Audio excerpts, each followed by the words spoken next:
Crime scene examination is all about interpreting a story.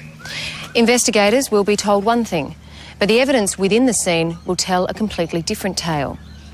When Judith Brown's body was found in the foyer of her home, the art of listening was never so important.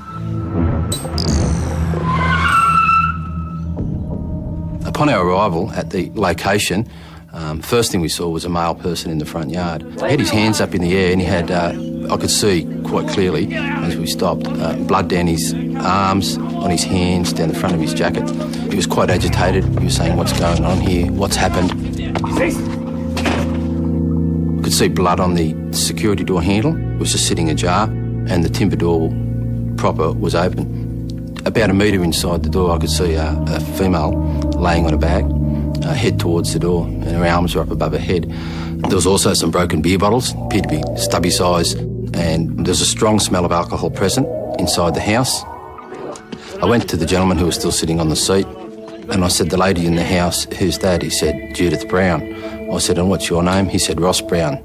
I ascertained from him that it was his wife, and while speaking with him, he had a strong smell of alcohol on him and on his clothing. And I could see he had a laceration to the back of his left hand. The ambulance officers managed to bandage his hand. I had to say to him, like, "Calm down, mate, like, sit down, take it easy. They're here to help you." However, he was still aggressive and quite agitated in his approach with us.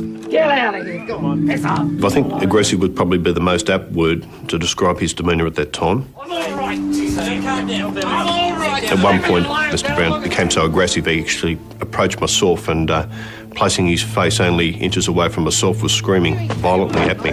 I could actually feel spittle landing on my face. Everyone reacts differently to situations where grief and shock are expressed in different ways, and you sort of always make allowances for that. But I hadn't seen this behaviour before. It certainly stood out in my mind. Get off, Maggie. He was very insistent upon going back into the house and seeing his wife again. And, you know, I was trying to be very understanding that inside was this man's wife of some 20 years, but for reasons of protecting evidence and things like that, we had to convince him that was not the thing to do. Judith Brown was laying on her back in the foyer of the premises. She had severe head injuries and there's a lot of low-level blood spatter on the walls. So the deceased was actually about floor level when she received a lot of the impact. Next to Mrs. Brown's body was a set of car keys, a set of prescription glasses and the necks of 2 beer bottles. On one of the shelves of the brick partition, which separated the lounge room from the entry foyer, was a circular stain in blood which appeared to be consistent with the base of a beer bottle. It was quite evident that she'd been struck with a heavy object. There was nothing in the crime scene other than the beer bottles that would be consistent with being able to strike her in such a manner. So either the bottles had been used to strike the victim or that something had been used on the victim and it had been taken from the crime scene by the perpetrator. I can clearly remember there were bloody footprints on the carpet and there were dog paw prints on the carpet as well and on some of the tiled areas. The footprints were also found in the main bedroom, where it appeared that a number of drawers and cupboards had been searched. Initial thoughts were that it was a break and enter, but it just didn't appear right. Clothing was bundled together and removed from the hangers and placed down on the floor.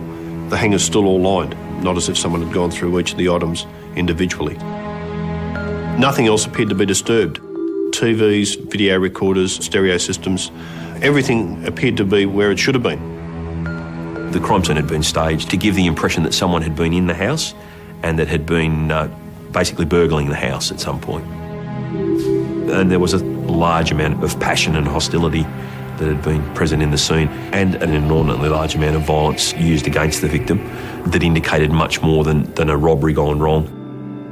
We also found a piece of ceramic just inside the bedroom door that was stuck down to the carpet with blood. It was highly coloured one side and had a fracture surface on the other side. It was blood-stained and it was in the immediate vicinity to the assault. We couldn't see anything that may have belonged to, and of course we started to think, well, is that possibly part of the murder weapon? And had it struck Judith Brown's watch? The face had been broken away from the watch, so it certainly appeared that the watch had been damaged during the murder. The time of the watch, I can recall distinctly, as 9:14 and 28 seconds. Even the second hand had actually stopped. Outside, Ross Brown was still agitated. From what I saw, he's there, he's got the blood all over him. It could have been a domestic-related incident. It was certainly suspicious. However, he may not have been involved, and as a result of that, he is also a victim of this particular crime. We impressed upon him that if he wanted us to find out who had done this to his wife, it was crucial for him to assist us with these inquiries. The best option was for him to help us by going back to the police station at that time. Did you have any involvement in Judith's death? You're fucking joking. I've got to ask you. You're fucking joking. At 9:14 p.m, exactly 12 hours after Judith Brown's watch had stopped, her husband was brought into the police station. The aim of the interview was to commit him to a version of events. At this point in time, Ross Brown was both a suspect and a witness in this investigation. You're not obliged to say or do anything unless you wish to do so, but whatever you say or do will be electronically recorded and may later be used in evidence. Do you understand that? I got nothing to hide. Okay. I arrived at 4:20 p.m. this afternoon, and do you agree that at that time you were fairly upset? I do. Also at that time you did also appear very angry. Would you agree with that? Yes. And I think you're venting a fair bit of that anger towards other anybody who was police officers. in my sight. Okay. I asked Ross about the events of that day, his movements, and obviously importantly the movements of his wife Judy. Ross was able to relate to us that it was a day, just the same as any other. Coffee done? That after they went through the normal family events of the morning, the three children left the school, and Ross was then alone with his wife Judy. I asked you when you last saw Judith, and you told me at 9 a.m. this morning. Yeah, Is that around correct? 9. Yeah, around 9 o'clock.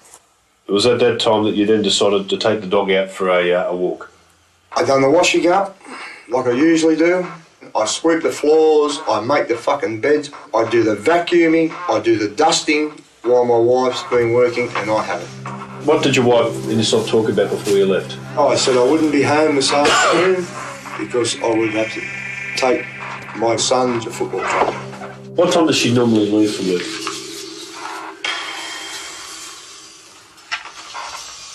Three past. You've left before she decided to leave for work. I did. Where did you decide to go? Take my dog down the beach, What beach did you take him to? local beach. I'd already been aware that it was blowing a gale. It was bitterly cold, and the rain was coming down periodically. To have spent an hour to an hour and a half on the local beach walking your dog in that sort of weather, he was either a very keen dog walker or it was certainly suiting his version of events. He walked the dog down there for an hour to an hour and a half before going to the Anna Bay Tavern around about 10:30 that morning. Now, how long were you at the tavern for? 2-3 hours.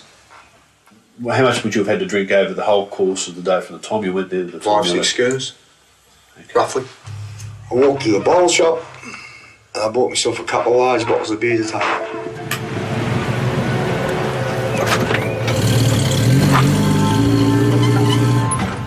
I drove up my driveway.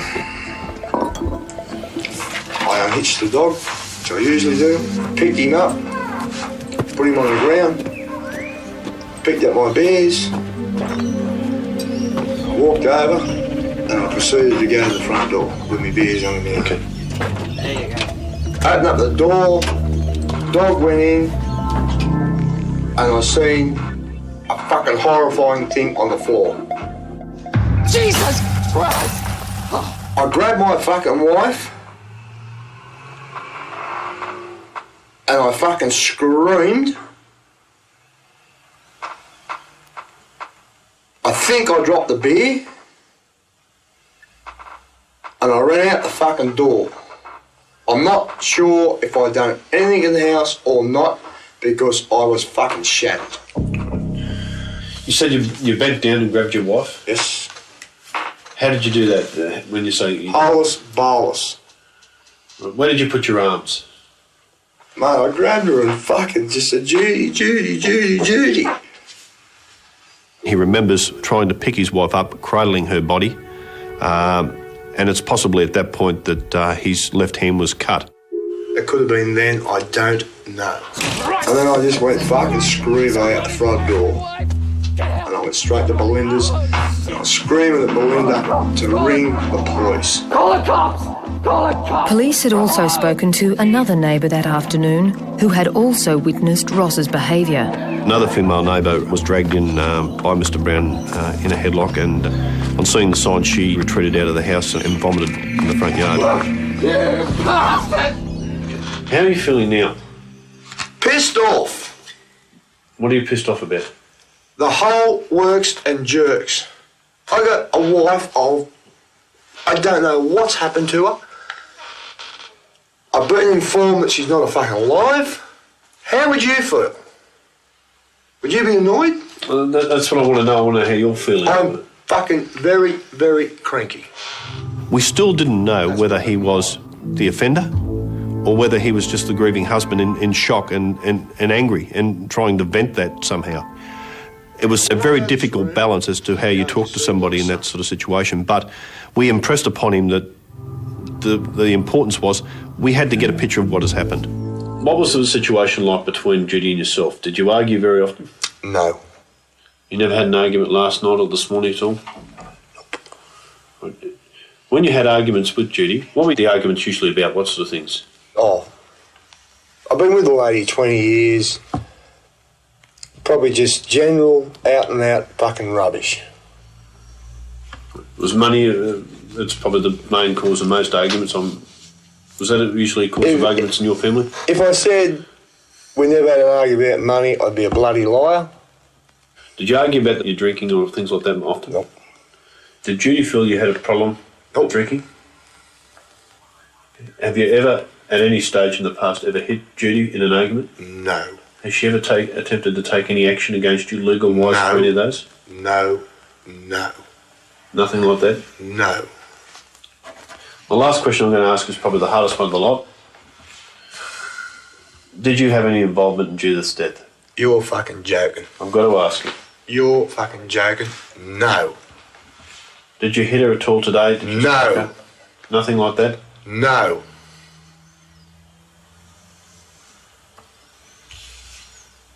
Nothing like that occurred? No. No argument this morning? Not at all. All right. Question I have to ask, mate, in the job I've got. Is there anything further you can tell me about this matter? No, there isn't. With someone who took lives so savagely. It was horrible, and I didn't know how to stop it. I now have to be responsible for the damage and the gore. Life After Manson premieres Sunday 10:30 on CI. Now that Ross Brown had given police his version of events, the detectives returned to the family house where his 39-year-old wife had been found lying in a pool of blood. They needed to see whether his story matched with the evidence in the house. There were paw prints and shoe prints in blood through most areas of the house. A lot of those paw prints and shoe prints were very clear, but a lot of them were indiscernible to the naked eye. I decided to chemically enhance any bloodstains that were not overly visible. I used an LCV, which is liquid crystal violet, to enhance the bloodstaining. I identified bloodstained shoe impressions, which ended up being shoes from Ross Brown. And interestingly enough, some of these small, discrete bloodstains I found in the family room actually belonged to his dog, Floyd. Floyd has walked across the lounge room, into the kitchen area and back around through the lounge to the garage door. Right next to that door, police found Ross Brown's shoe prints. Alongside those bloody shoe prints were droplets of blood, which through DNA analysis was able to tell us that it was in fact Ross Brown's blood. It led to the same sliding door that the dog appeared to have exited from, and Ross's blood was also surrounding the locking mechanism on the door. In my interview with Ross Brown earlier that night, that had not been told to me. There was no real surprise that his prints or blood might be at the scene, but it was where they were found that concerned the detectives. The fact that Ross Brown had walked through his wife's blood into the main bedroom where the ransacking of the bedroom had occurred was of interest to us. The footprints indicated that it wasn't once, but twice. To walk through the blood into the bedroom, then come back out, then to walk through the blood again, and then walk in another direction of the bedroom, and then come back out. shows a very calm person rather than somebody who one would assume should be in a frenzy. Of even more interest than that was the fact that Ross Brown had then walked through his wife's blood over to that door, unlatched it, and it appeared to allow the dog to run loose out into the yard. That just did not fit in with the picture of somebody that's walked in, found their wife in a pool of blood in the foyer, and then thought, well, I better do something about this. We seized Mr Brown's white four-wheel drive. It was brought back to Maitland Police Station where it was forensically examined. In the back tray was a paw print, and we were able to have that analysed, and that came back confirmed as Judy Brown's blood. What's the dog's name, sorry? Floyd. Floyd. Where was Floyd at this point? Did he go around the back from inside, or did he come back out with you? Do you know what happened to him? I think he was running the street. And they got him back for me. And he's calling for the dog to get in the back of the ute, which he couldn't do. At some point shortly after that, he's actually lifted the dog up and placed it in the back of his utility. The dog had been running around the backyard, up and down the street, yet here was this paw print, very distinct and very definite in blood. One would have assumed that blood would have dissipated from the dog's paw as he ran around, yet here it was still very distinct. So had it occurred late in the afternoon when Ross placed the dog in there in the presence of the police, very unlikely it would have been so definite. The question we had to know is, when was that mark made? Earlier in the day or in that afternoon? The smashed beer bottles were also not fitting into the picture. The beer glass, it was scattered throughout the living room and the foyer and even into the bedroom. It didn't quite match up with the scenario that he told me about of having just walked in and dropping the bottles spontaneously upon seeing her on the floor there. The other thing that also took my eye straight away was the circle of blood on the dividing wall just inside the foyer. Looking at it, it did appear that it was possible to have been made by the base of a beer bottle. And again, it didn't fit in with any scenario that I had been told by Ross Brown earlier that day. There was a major inconsistency even at that point in what we were being told. If he'd dropped the bottles immediately, there was no way that ring could have occurred had Mr Brown's account been correct. It was speculated that the beer bottles could have also been the murder weapon. During the autopsy, we also discovered that she had an injury to one of her arms where there were a number of scratches. Also adhered to that area were broken fragments of beer bottle glass. And I put forward that the possibility was Judy possibly trying to defend herself against a breaking beer bottle. The bottle, however, could not have caused the blunt force trauma to Judith's head. The 11-centimetre wound and skull fracture was the result of something much heavier. Very deep within that wound, two very fine items were found which turned out to be very minute flakes of paint. Embedded so deep within the wound that it was consistent with having been left there by the weapon that was used to cause that injury. So we asked a number of family and friends if they could help us, if there was anything that was normally kept in the foyer that would have been consistent with this weapon. From that, a number of persons suggested to us that there was always a concrete doorstop kept immediately in the entry area. The doorstop was one of a number painted by Judith's mother specifically for her children. Police obtained one, and pieces from it were compared to the fragments found in Judith's wound and the ceramic chip found on the bedroom floor. All were consistent with each other. We now believe that was the weapon we were looking for. Pushed it open. Okay, so you spun it open. Pushed it open. What did Floyd do? He's in. He's already in before you? He's in. What did you do? Did you see Judy straight away at this point? As soon as that door came open, my fucking wife was lying there. Some 4 days after the murder, Ross Brown agreed to come back to the house to assist us with further inquiries. It was very important to go through that process because there were so many questions from the first interview that we hadn't clarified. And so much of what he told us on that first interview were inconsistent with what we had found at the scene. Ross, if you want a break, you want to take a moment at any stage? No, that's right. Just let us know. No, it's fine. During that interview, Ross went through the processes again of telling us what had occurred. I walked in here and she was lying there. I'm sure the beer's gone and I fucking jumped onto the ground. Okay, hang on, you said the beer's gone. What happens? I've dropped it. Beer's gone. Dog's in here. Did you see where the dog went?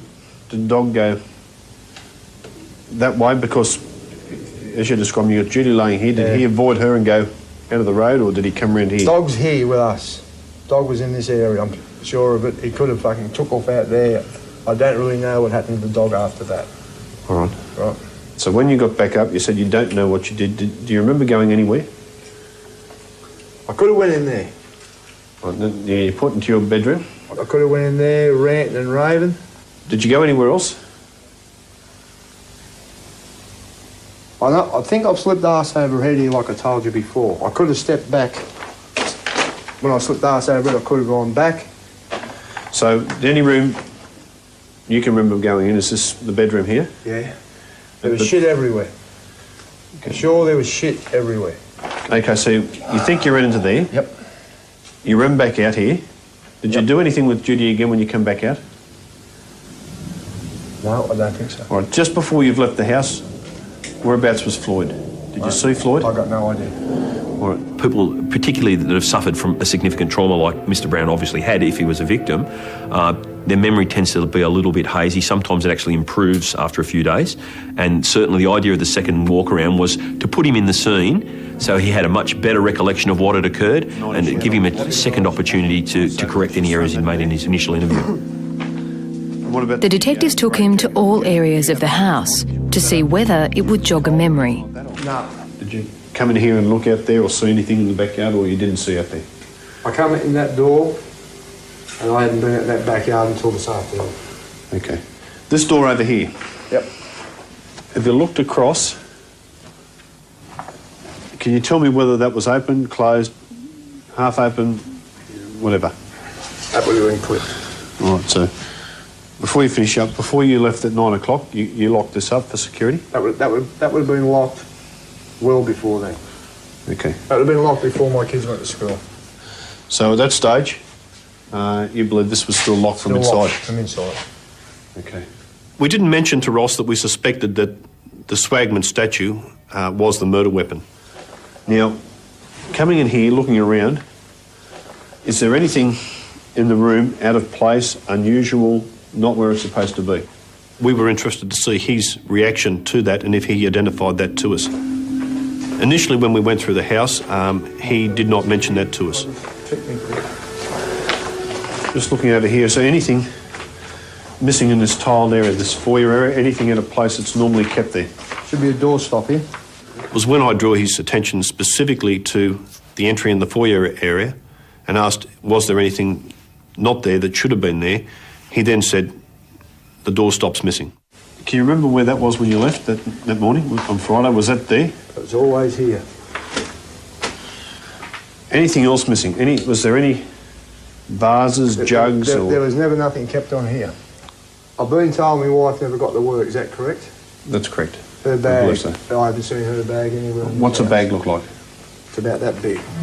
When you're doing that sort of walkthrough interview back at the scene, you're also very interested in the body language and the behaviour of an individual. I suppose the curious part to a lot of the investigators there, including myself, was the fact that Ross didn't feel uneasy being back at the house. She was going to work, her bag could have possibly been there because when she's getting ready, she'll do a few things and that before she goes. 90% of the time I'm home when she leaves. I usually go out later, you know. And this is just one of them days. To myself as an investigator, I just thought this was very removed from a grieving husband.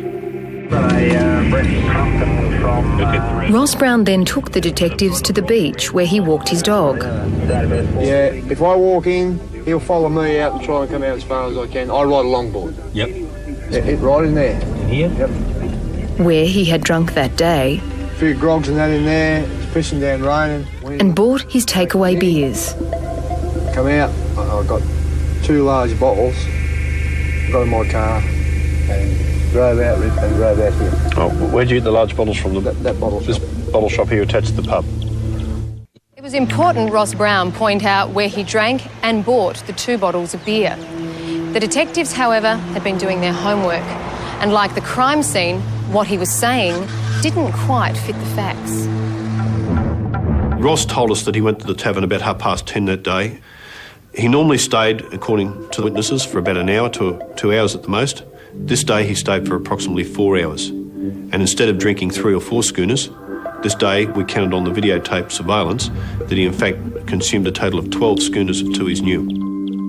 The amount that he drank that afternoon was of interest to us because he told us, as did a number of other people, that afternoon he had to take his son for football training more than an hour away. A man that knows he has to do that, to have sat there and drank that much alcohol, I don't think was intending to drive much further than just going home at the absolute outside. However, the tape did show, and was confirmed by those that were there, that Ross Brown's hand was not cut at that stage. It had to have happened at the time he returned home, supposedly with his 2 beer bottles. Investigators were able to obtain the cash register receipts for the bottle shop that day. The cash register receipts did not show the purchase of 2 bottles of Tui's New long necks in isolation at any time. And most importantly of all, the video surveillance of the tavern bottle shop did not show Ross Brown entering the bottle shop at any time that day. And just in case Ross Brown may have gone to another shop up the street, checks were also made there. Again, cash register receipts and video surveillance didn't support his version of events.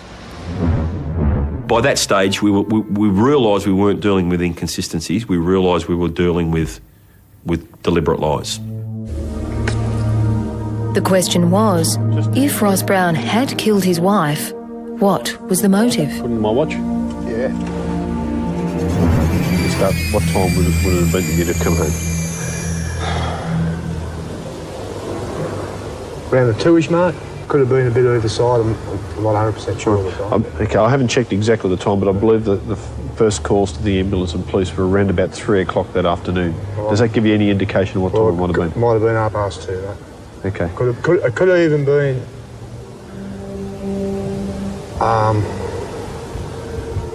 20 to 3. There were so many inconsistencies in his version of events, so many things were able to disprove that he had said, but none of that amounted to enough to be able to charge him or take the matter any further at that time. Extremely frustrating. You know where you're going, but there's not quite enough there. So police continued to pull apart Ross Brown's story. You hold it. I've got my beer under this arm like this. Okay, both beers? Both beers like this. So tucked under your arm. In my arm. Under your left arm. While they knew he hadn't bought the beer, they still needed to know whether the spread of glass in the crime scene area could have resulted in the way he had described. I've just pushed it over.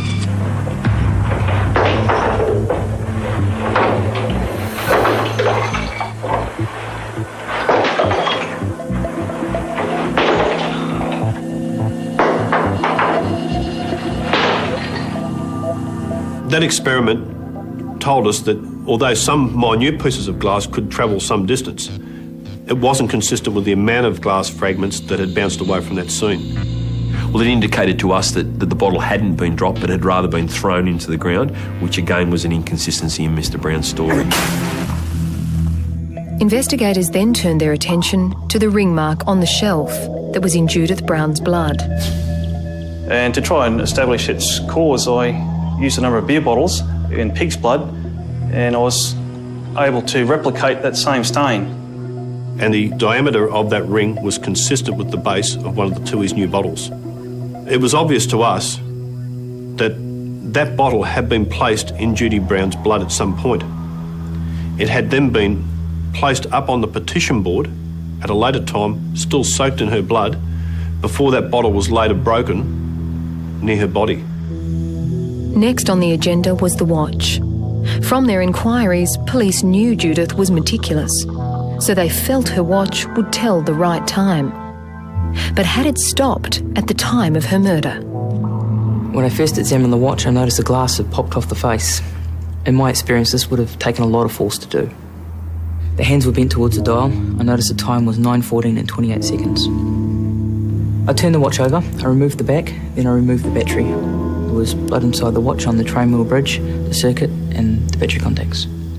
I concluded the battery and watch mechanism shorted almost immediately when the blood was introduced to the watch. So the time of 9:14 was fairly accurate. She was just about to walk out the door to start work when that happened. Although Ross was firming up as a real suspect, we still had no motive. Initial inquiries tended to lean towards that it was a relatively happy marriage, so we were very curious if he had done this, why? What had caused him to explode to such a degree to cause such injuries to his wife? So you can just go and sort of, when you're running a bit short, you ask her for a couple of dollars or whatever? If I say to my wife I want some dough and she would have said to me how much. We spent months looking into the financial situation of the family, and all of a sudden a picture started to emerge. What we found was that they had a large sum of money tied up in a fixed term deposit. That sum of money was in Judy's name only. Judy's family told us Ross was a spendthrift, and Judy had to protect the family's money from Ross for that reason. I like to punt horses, I like a couple of beers. But the couple did have a joint account. 6 weeks before Judith's murder, the balance was $12,000. I can outlay $30 and have a $3 trifecta in every race in Sydney. By the 1st of June, the day before her murder, Ross Brown had withdrawn the entire amount from that account. They had no financial savings behind them other than the money tied up in the fixed term deposit in Judy's name. On that same day, Ross Brown contacted the bank. He wanted to know how he could change the fixed term deposit into a joint account. The bank employee told him he would need his wife's authority to do so. When the inquiry was made as to why he wanted to do that, Ross made the comment, "There's some funny business going on, if you know what I mean." Again, these were things that had not been disclosed to us by Ross in his interviews. With money as a possible motive, Ross Brown was asked back for another interview. Why did you ring up on the 1st of June, the day before your wife's death, and inquire about having it placed into two names? Just an inquiry. Was it possible? Did you pass a comment because there's some funny things going on, if you know what I mean? I may have done. Why would you pass a comment like that? Well, everyone has an off day. Like you know yourself, like your marriage don't run perfect 365 days a year. I may have had a bit of a bee in my bonnet. Well, what were the funny things that were going on? Oh. She might have come home with the shits and been a bit late, and we might have a couple of words, but it was nothing serious, you know. Like, we didn't fight or nothing like that. So you're saying you had an argument on the 1st of June? No, we never had. We might have that. Our arguments went about 10 seconds. Who normally started the argument? Well, if I come home from the pub, she'd say, "Oh, you're down there again, blah, blah, blah, blah." Did you have another discussion like that on Friday morning? No. Before you went out? No. I kissed my wife Friday morning before I left. I'm pretty sure I did. And I love my wife. Yeah. And I get the feeling here that you guys are trying to tell me that I murdered my wife. It had now been 4 months since Judith Brown was murdered. During that time, her husband never contacted the police. We're not talking about the theft of your car or breaking into your house. We're talking about the death of your wife, the wife that you love. Yes. Don't you think that's a strange thing that you haven't inquired about the investigation or how it's going? No, I don't. Right. In that same time, police had gathered a body of circumstantial evidence. It was now being presented to him. That day when we found her, she was wearing a watch. What I'll do is I'll just show you a photograph of the watch.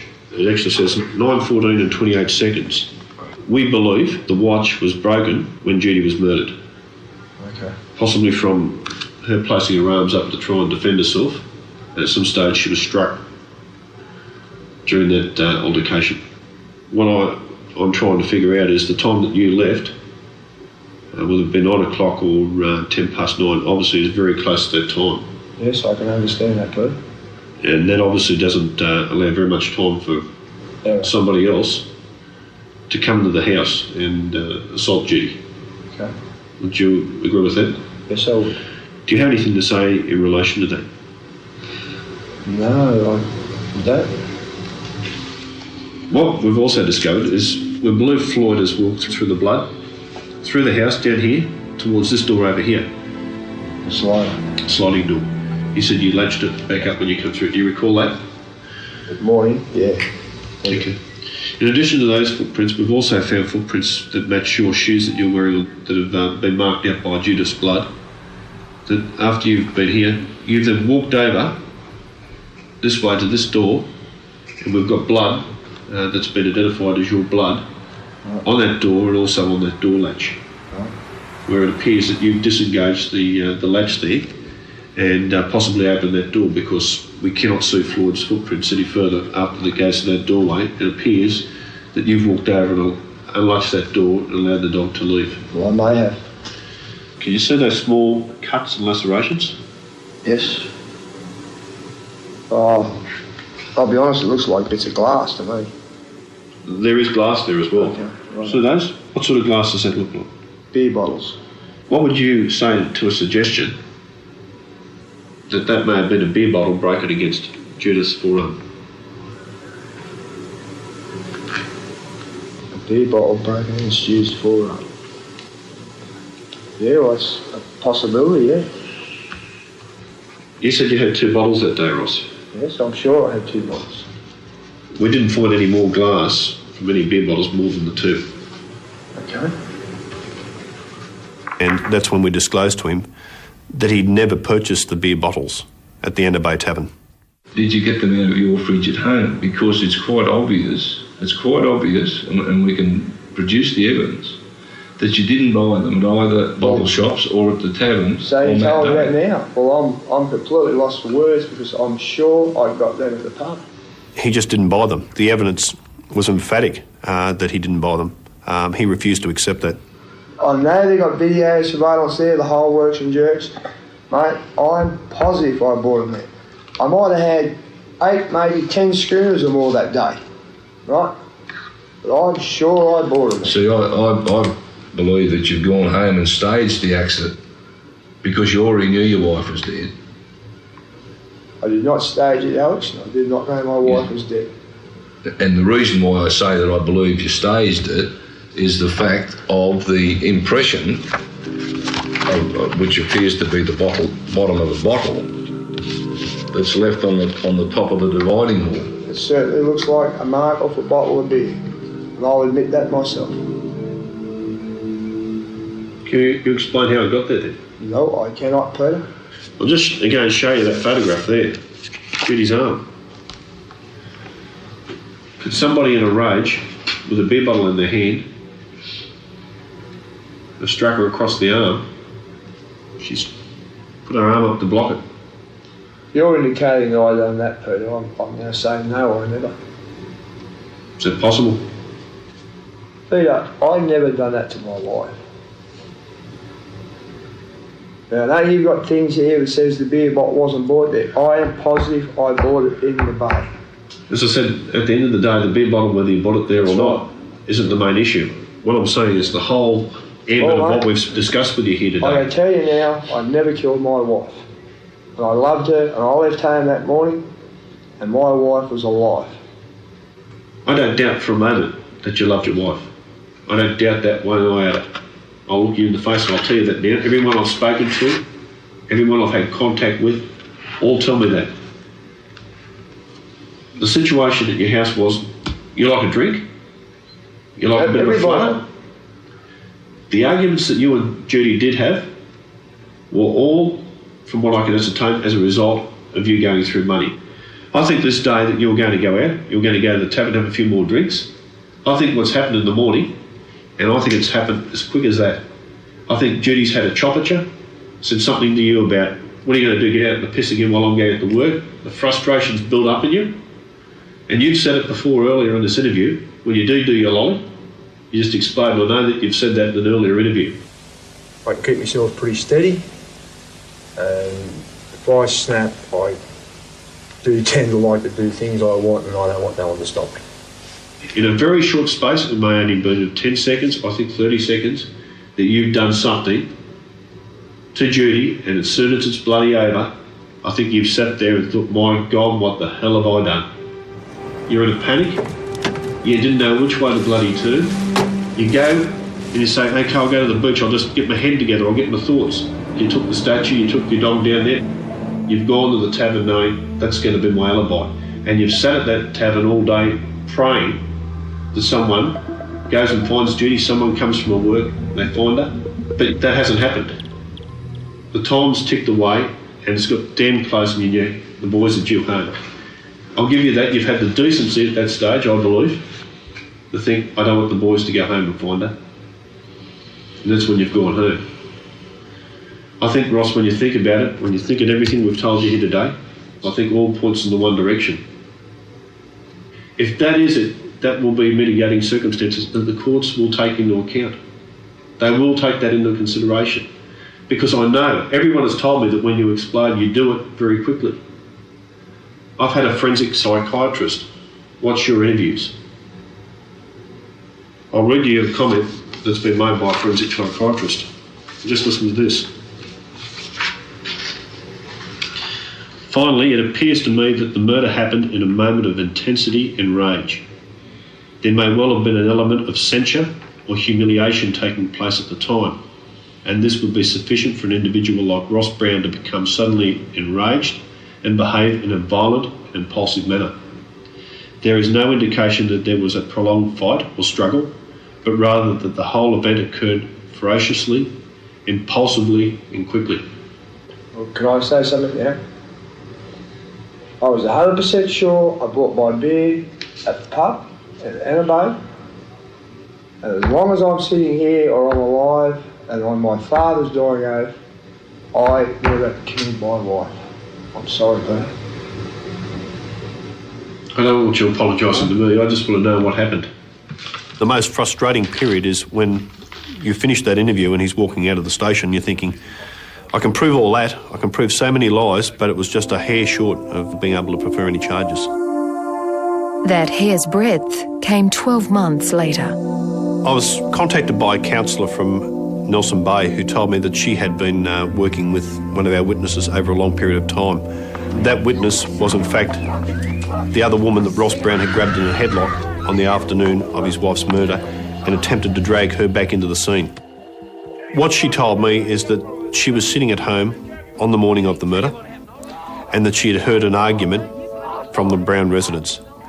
Although she wasn't able to identify Judy's voice during that argument, she was absolutely positive that one of the voices that was raised was Ross.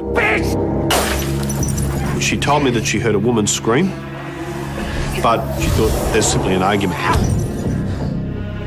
She told me that the argument had occurred at approximately 9:10 to 9:15 that morning and that he had driven off some 10 minutes later. And she was of the belief that, in fact, Ross Brown had actually seen her as he drove off that morning looking through the window. For that reason, she felt that she wasn't prepared to come forward. Importantly, her statement corroborated an earlier one by another neighbour who had seen Ross Brown's vehicle in the driveway at 9:10 that morning. This was the final piece we needed. And I sat down and I examined all the evidence that we had gathered in the 18 months since Judy's murder. And I was now of the belief that we finally had enough to charge Ross Brown with his wife's murder. After a 5-week court case, the jury returned with a guilty verdict. Ross Brown was sentenced to 18 years imprisonment. He is eligible for release on parole in 2017. The ceramic doorstop he used to kill his wife has never been found. Police believe it is hidden here, somewhere in the sandhills of Anna Bay. Berlin, 1988. A city split in two, wrapped in concrete and wire, pretending to sleep. The wall cuts the night like a scar, watchtowers blinking, searchlights crawling across empty streets. On the western side, neon glows over bars and late-night kiosks. On the eastern side, windows stay dark a little too long. And in between, in the shadow of history, a single human life is about to disappear without a trace. It begins with a phone call no one wants to remember. A trembling operator, a man's voice, low, controlled, almost polite. He reports a disturbance near an abandoned rail yard in Kreuzberg. No name, no callback number, just coordinates given quickly, precisely, like he'd rehearsed them in his head all day. Then the line dies. Busy signals, dead air, silence. Police units roll out, sirens cutting through the November fog. Berlin is used to noise, protests, chants, boots, engines. But this is different. This is the sound of the city holding its breath. Officers arrive to find the rail yard empty, swallowed in darkness, the skeletons of freight cars lined up like tombstones. No fight, no body, no blood, just the echo of something wrong. They spread out with flashlights, beams slicing through steam that rises from broken pipes. Rusty tracks disappear into the night, bottles crunch underfoot. Graffiti stares back from concrete walls. One officer almost turns back, almost writes it off as a prank, but then he sees it.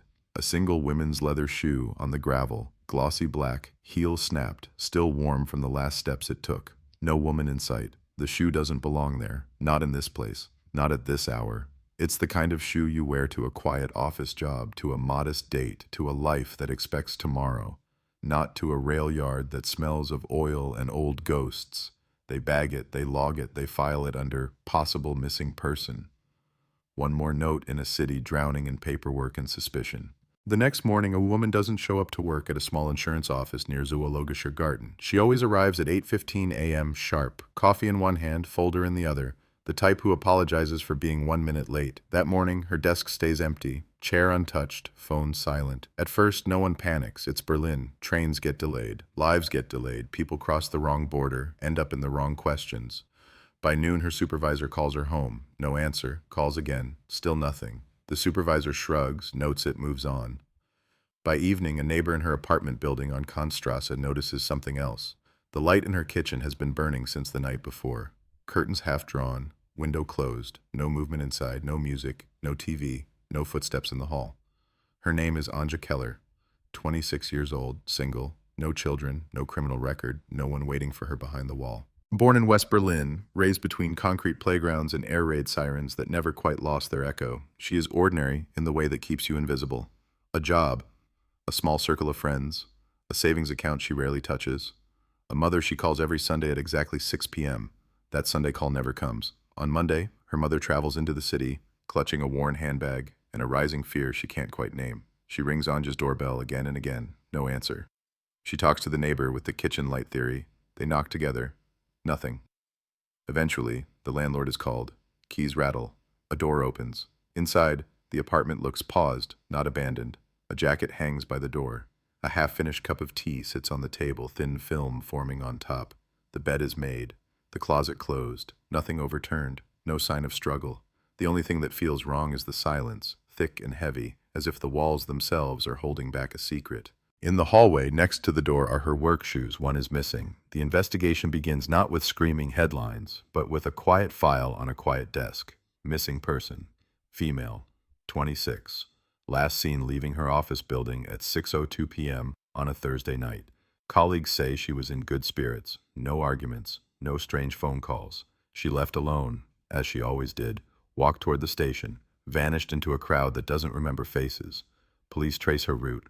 From the insurance office, down the busy street, past the flickering cinema sign, across the tram lines, toward the U-Bahn. Witnesses recall her coat, dark blue, belted at the waist.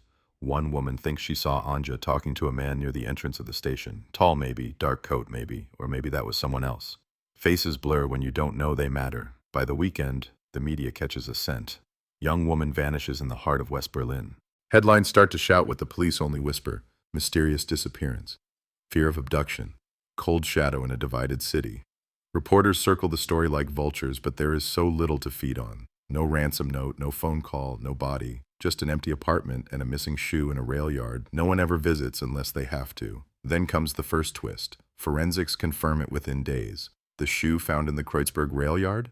It's Anja's. The size, the brand, the scuffed leather near the toe, where she always clipped curbs in a hurry. But Kreuzberg is a detour. It's not on her route home. It's not even close. To find that rail yard, you have to know it. You have to choose it. So the question cleaves the case in two. Did she go there on her own, or did someone take her?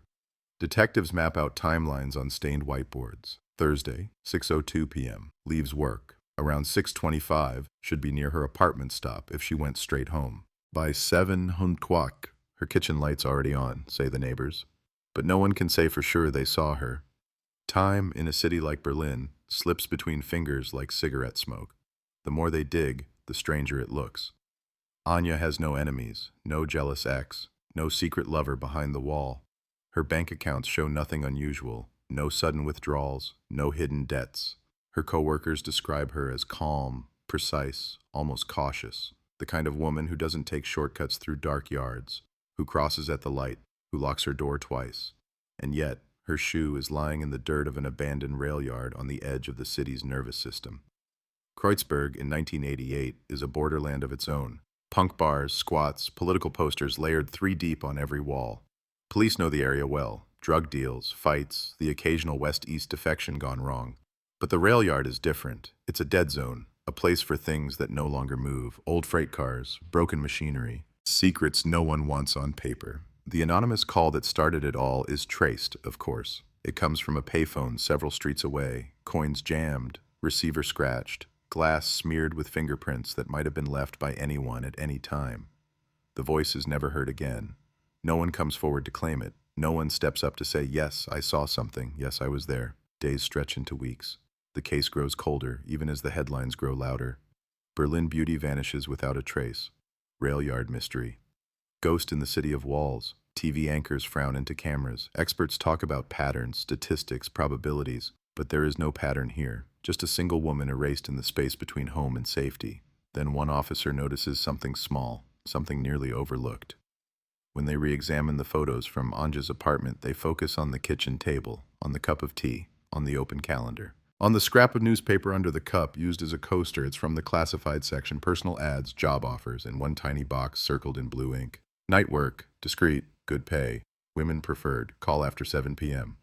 The number leads to yet another dead end, a line that rings and rings and rings, then clicks into nothing. No name on the listing, no address, just a code in the newspaper's system linked to a false identity that evaporates under scrutiny. Somewhere in that gap, between the ad and the missing woman, the investigation feels a pulse.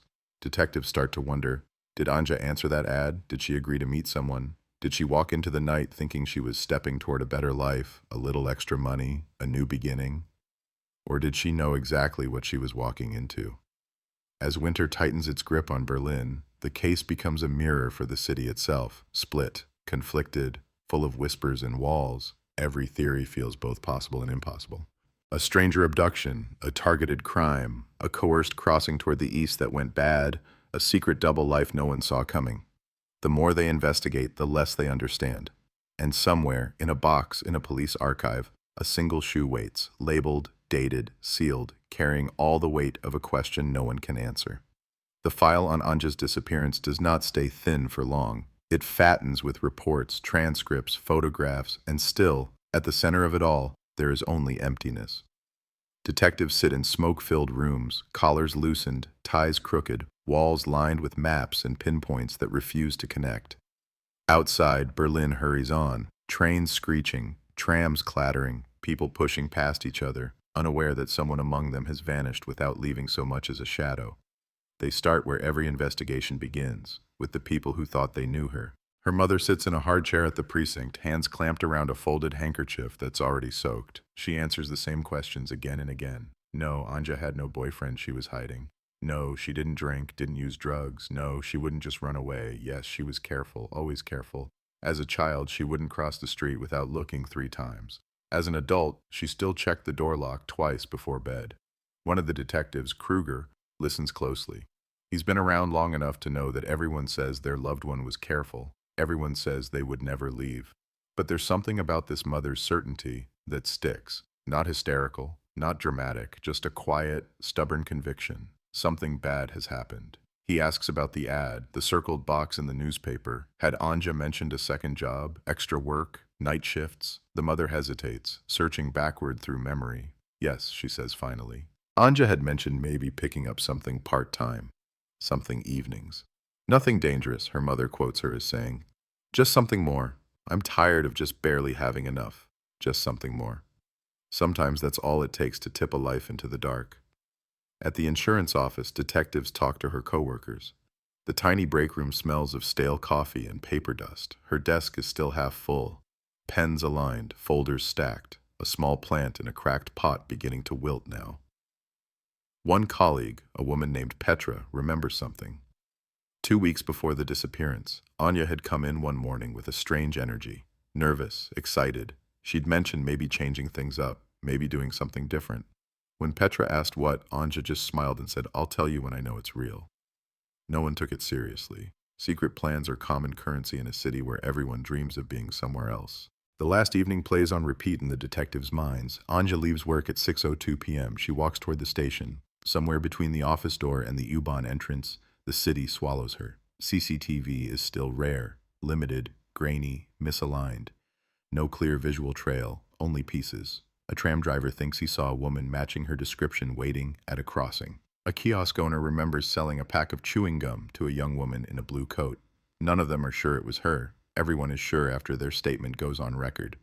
The payphone, where the anonymous call originated, becomes the next focal point. It stands on a corner where Kreutzberg blurs into something rougher.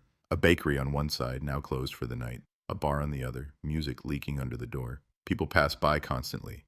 Late workers, drunks, lovers, strangers. Anyone could have picked up the receiver and dialed the police that night.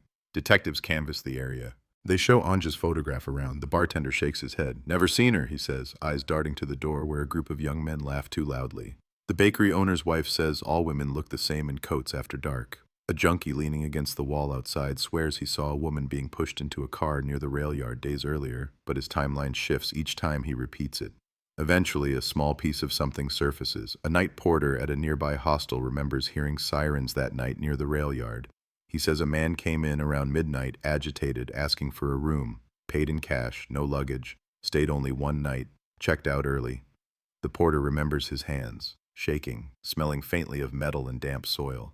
But in 1988, a nervous man in Berlin is nothing rare. The registration card lists a name that doesn't appear in any records, a ghost who slept in a bed and left no footprint. The rail yard itself climbs into the center of the story like a rusted monument.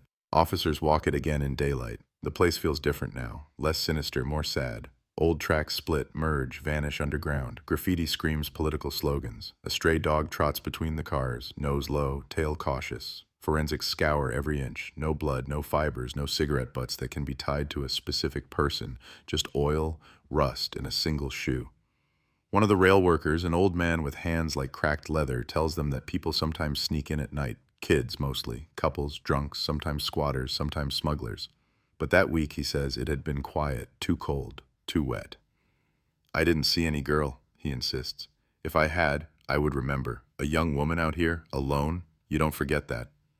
They take his statement, they move on, they come back to it later, they circle it like everything else, until even the most solid details start to feel like fog. At the same time, the city's rumor machine starts working overtime. In bars and laundromats, in cramped apartments and on crowded trains, whispers multiply. Some say Anja ran away with an East German officer. Others suggest she was involved in something darker, spy games, smuggling, secrets crossing the wall. The lack of facts leaves plenty of room for fiction. One rumor refuses to die. It says that women have been disappearing for years, quietly, one by one, their cases scattered in different precincts, never linked together. It says that each of them answered the wrong ad, that each of them thought they were walking into night work, good pay, women preferred. It says the city has a hunter who knows how to erase a life without leaving fingerprints. Most detectives dismiss it as sensational nonsense, born from fear and the hunger for a story. But Kruger doesn't. He sits late, eyes blurred, sifting through old files, missing women, night shifts, classified ads. He circles any case that feels even remotely similar. Some are quickly ruled out, runaways, confirmed suicides, known relationship violence, but a few stay. A name here, a pattern there, not enough to prove anything, just enough to keep him awake. One case from 1985 tugs at him. A waitress, 24, disappeared walking home after a late shift. No body, no sign of struggle, only a handbag found in a derelict courtyard, contents scattered. Another case from 1983. A receptionist who never made it home from an evening cinema outing. Her scarf was discovered weeks later near an unused tram depot. That one, too, is in Kreutzberg. Different women, different districts, different years. Each one alone. Each one walking through the city at night. Each one swallowed. Kruger brings his stack of files to his superior. They argue. The older man taps the desk with a tired finger. "You see ghosts," he says. "Different circumstances, different years. We'd love a neat line, a single monster we can point at, but life isn't like that. People disappear. They fall, they leave, they start over somewhere else. You're building patterns where there are none." "Maybe," Kruger answers. Or maybe someone else is counting on us thinking exactly that. Meanwhile, Anya's photograph spreads. It's pinned up in police stations, plastered on kiosks, printed in newspapers. Dark hair, clear eyes, a hesitant little smile, as if she never fully trusted the camera. Each time someone looks at it, they project a different story onto her. Innocent victim, reckless dreamer, secret player in a game larger than herself. The truth stays silent behind her gaze. A week after the shoe is found, a tip comes in from a woman who claims she saw Anja on the U-Bahn 2 nights before she disappeared. She remembers the coat, the hair, the way Anja stood, slightly apart from everyone else, holding onto the rail. But what she insists on, what she cannot let go of, is the man standing beside her. Tall, dark overcoat, gloves, even though the train was warm. He leaned in close, spoke to Anja, and she looked nervous, trapped but polite, like someone who wants to leave a conversation but doesn't know how. The woman didn't intervene. You never know what you're interrupting. A lover's quarrel, a family matter, a stranger making himself too familiar. She tells herself now that she thought it was none of her business. She tells the detectives that if she could go back, she would have done anything. Spoken up, stayed on the train, followed them off. Anything but silently step away at her station, leaving the two of them alone. The description of the man goes into the file. It's vague. Early 30s, maybe 40s. Light or dark hair, she's no longer sure. A face that was neither handsome nor ugly, the kind of face you forget until someone asks you to remember it in detail. The only detail that stays sharp in her mind are the gloves and the way his body language radiated ownership. Posters go up asking for this man to come forward. Passengers are asked to recall anything odd on that line in the days before the disappearance. Hundreds of calls flood in, yet not a single one leads to a real name. As days turn to weeks, the pressure builds. The press grows impatient. Is there a predator in Berlin? One headline screams. Young women at risk, asks another. News anchors repeat the word cold case before the tape is even cooled. They show shots of the rail yard, the payphone, the apartment complex. They show Anja's mother, side profile, crying as she leaves the station, her coat too thin for the wind. Politicians weigh in. They promise better street lighting, more patrols, safer transit. They demand answers from a police force already stretched thin by the realities of a divided city, terrorist threats, ideological battles being fought in alleys and bars. In the middle of all that noise, one woman's absence risks becoming just another statistic. But for those closest to the case, it never becomes just a number. Kruger finds himself walking Anja's route at night. He stands where she would have stood at the crossing. He waits under the flickering station sign, counting seconds, watching the way shadows stretch and fold under the street lamps. He steps into the rail yard after hours, ignoring the chill that sinks into his bones. He closes his eyes and listens. Train metal settling, distant traffic, a dog barking, nothing more. He visits her apartment more than necessary. The landlord grumbles but opens the door. The place feels even more suspended now. Dust has started to settle on things that were once in daily use. The plant is dead. The calendar still stands open on that week in November, as if by not tearing off the pages, time itself might be held back. On a shelf, among neat rows of books, Kruger notices a small notebook, personal, not a diary exactly, more like lists, thoughts, quotes. He flips through it carefully. Shopping reminders. Call mama. Pay telephone bill. And then near the end, a list without a title, just words. Risk, fear, choice, trap, second chance, price. No context, no explanation, just a scatter of ideas that feel heavy now in the light of what he knows.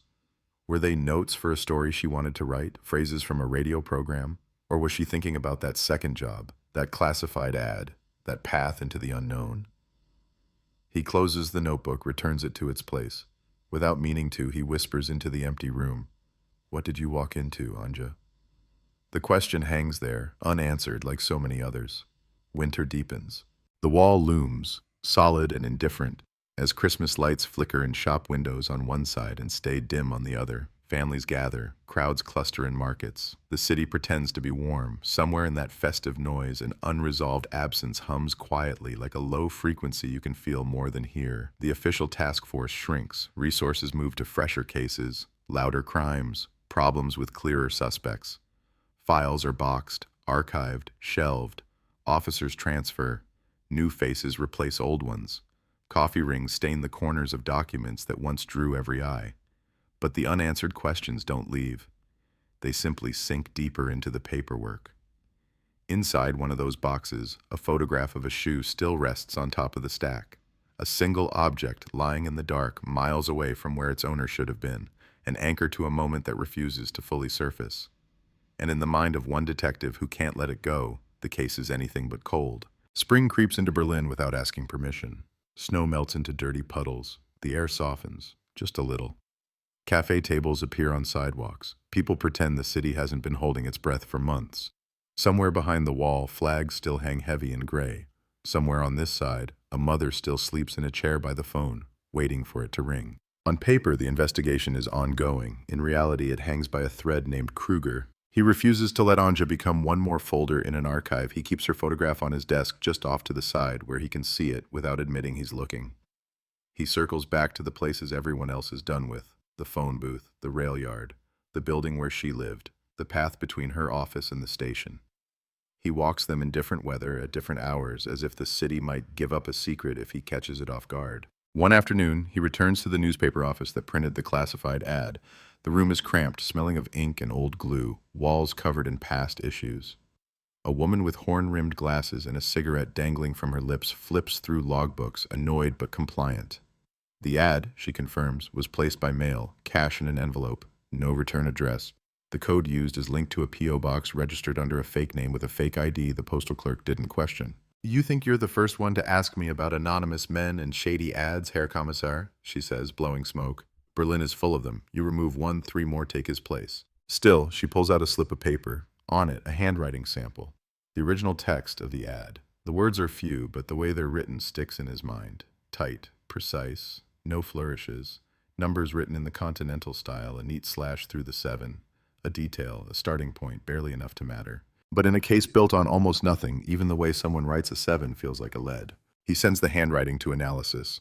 The report comes back with the dull certainty of science. It matches no records they have, not known fraudsters, not previous scam ads, not any open case, the only note of interest. The style suggests someone educated, likely used to filling out forms. Someone who writes a lot but tries not to leave a trace of personality. At the same time, another piece of the puzzle shifts. A young officer, fresh to the unit, is given the thankless task of revisiting previous missing person files, looking for overlaps with Anja's case. He does it mechanically at first, copying, comparing, highlighting. Then one night, around midnight, eyes dry and head aching, he freezes. In a file from 1984, a different name, different woman, different job, but the same classified ad wording, almost word for word. Night work, discreet, good pay, women preferred, call after 7 p.m. The number is not identical but similar. 1 digit off, same pattern of digits, same area code, same rhythm when you read it aloud. The officer brings it to Kruger, trying not to sound too eager. For a moment, the older detective just stares. Then he lifts the file like it weighs more than paper. The woman in the 1984 case is named Monica, age 23, worked in a bakery, lived alone, missing after telling a friend she might have found some extra work in the evenings. No body, no sign of violence. A single earring found near a canal. Case suspended after 6 months due to lack of leads. Kruger compares the 2 newspaper clippings side by side. The fonts differ, the layout is slightly changed, but the text is almost identical. It's not just someone copying a popular phrase. It feels deliberate, like a template, a lure that's been tested, adjusted, used again. He orders a search through more years of classified ads. They mark any similar wording. The stack grows. 10, 15, 20 samples over a 5-year period.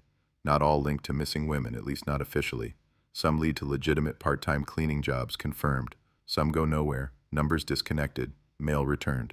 But the pattern is there, faint but undeniable. Someone, or several someones, using a near-identical text as a front. The question becomes, which of these ads is real work and which are traps? They set up a sting. It feels desperate, maybe even foolish, but there's not much else to try. A new ad appears in the paper, crafted to mirror the old ones as closely as possible. Same wording, same promise. Night work, discreet, good pay, women preferred. Call after 7 p.m. But this time, the number goes to a line controlled by the police with recordings and trace equipment ready. They wait. The first few days bring the expected. Men calling pretending to sound like women. Drunks looking for a different kind of night work. Curious teenagers giggling into the receiver. A handful of women genuinely interested, surprised when they're told the position is already filled. Then, on the 4th evening, a different call slips through. The voice is low, calm, male, polite. No background noise. He asks what kind of work it is, even though the ad clearly indicates women are preferred. The officer posing as the contact says gently that it's only for women.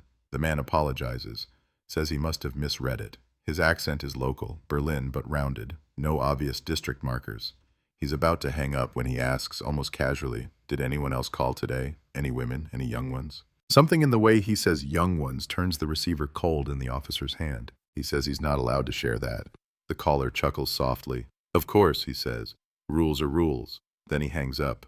The trace yields almost nothing. A payphone. Different district this time. No link to the Kreuzberg booth, no cameras watching it. By the time a squad car gets there, the booth is empty, the street dark, the sidewalk already forgetting who stood there minutes ago. The recording is played again and again in the precinct. They pass it to other units. No one recognizes the voice, no clear dialect, no obvious foreign inflection, just a man who spent his life sounding forgettable. The sting continues another week. The mysterious voice never calls back. The media never hears about this. The sting, the call, the useless trace, none of it reaches the nightly news. The public sees only the same photograph, the same mother's tears, the same empty rail yard. But inside the investigation, the sense of something organized, something methodical, grows. A theory takes shape in the quiet conversations behind closed doors. It's not official, it's not in the report, but it spreads. Someone, somewhere in this city, uses classified ads as nets, casts them every few months, waits for a certain kind of answer. A woman alone, low income, looking for a way to earn extra cash. Someone cautious enough to call discreet work, but desperate enough to accept thin details. What happens after they call, no one knows. Rumors leak into places rumors like to live.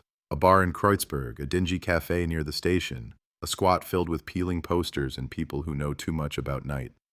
One evening, a man known only as Hansi, who deals information the way others deal cigarettes, approaches an off-duty officer. I heard you're still chasing the rail yard ghost, he says, dropping into the chair without being asked. The officer tries to shrug him off, but Hansi insists. He talks about a van, white, no markings, seen late at night near the rail yard, more than once.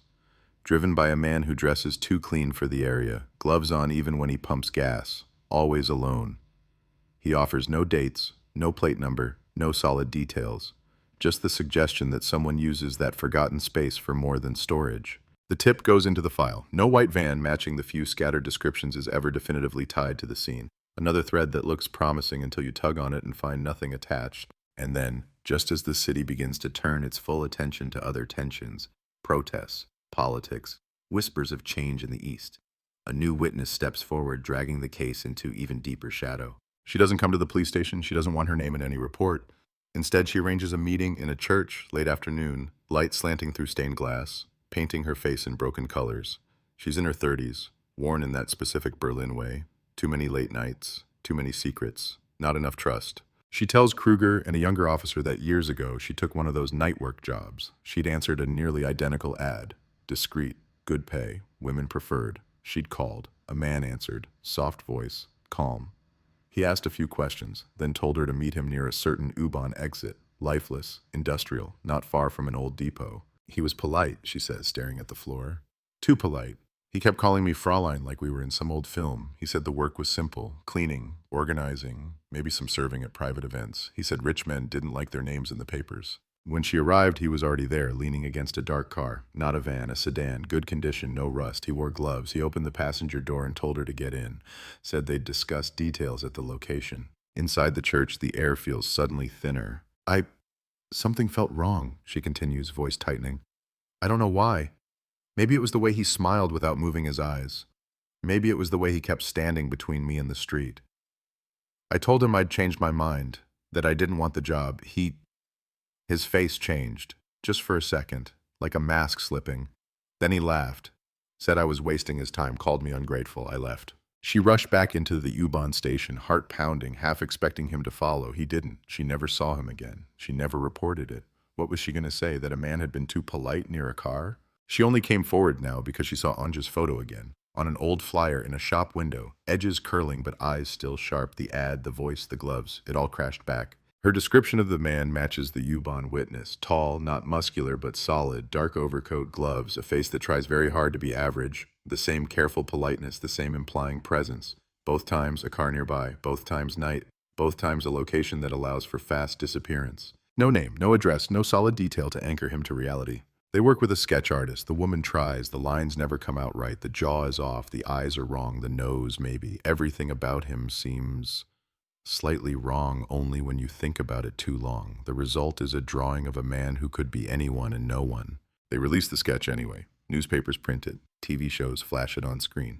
Do you know this man? The captions ask. Hundreds of calls pour in. Every neighbor has a suspicion. Every difficult relative could be him. None of the tips hold under scrutiny. Weeks bleed into months. The witness from the church grows nervous, then vanishes back into the city's cracks. The sting operation is shelved. The task force shrinks again.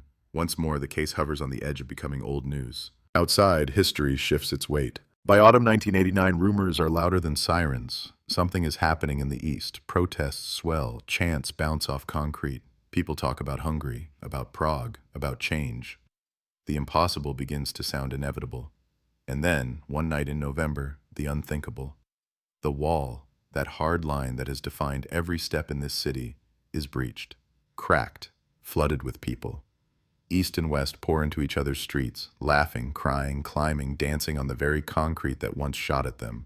The city explodes in joy, borders blur, families reunite, the air is electric, chaotic, bright. In the middle of that roar, somewhere in a quiet archive room, a cardboard box labeled with a woman's name gathers dust. For the public, the story of Berlin moves on, to unity, to politics, to a new map. For a handful of people, it does not entirely. Because while walls fall and governments change, no one has explained what happened to Anja. No one has told her mother where her daughter is. No one has said why a shoe lay in a rail yard and why a line in a newspaper could become a doorway to nowhere. With the wall down, a new possibility enters the investigation. Maybe the answers, like so many secrets, ended up on the other side. Once the wall cracks, everything that was separated begins to bleed together. Streets that once ended in concrete now continue into unfamiliar neighborhoods. People cross cautiously at first, then with wild joy.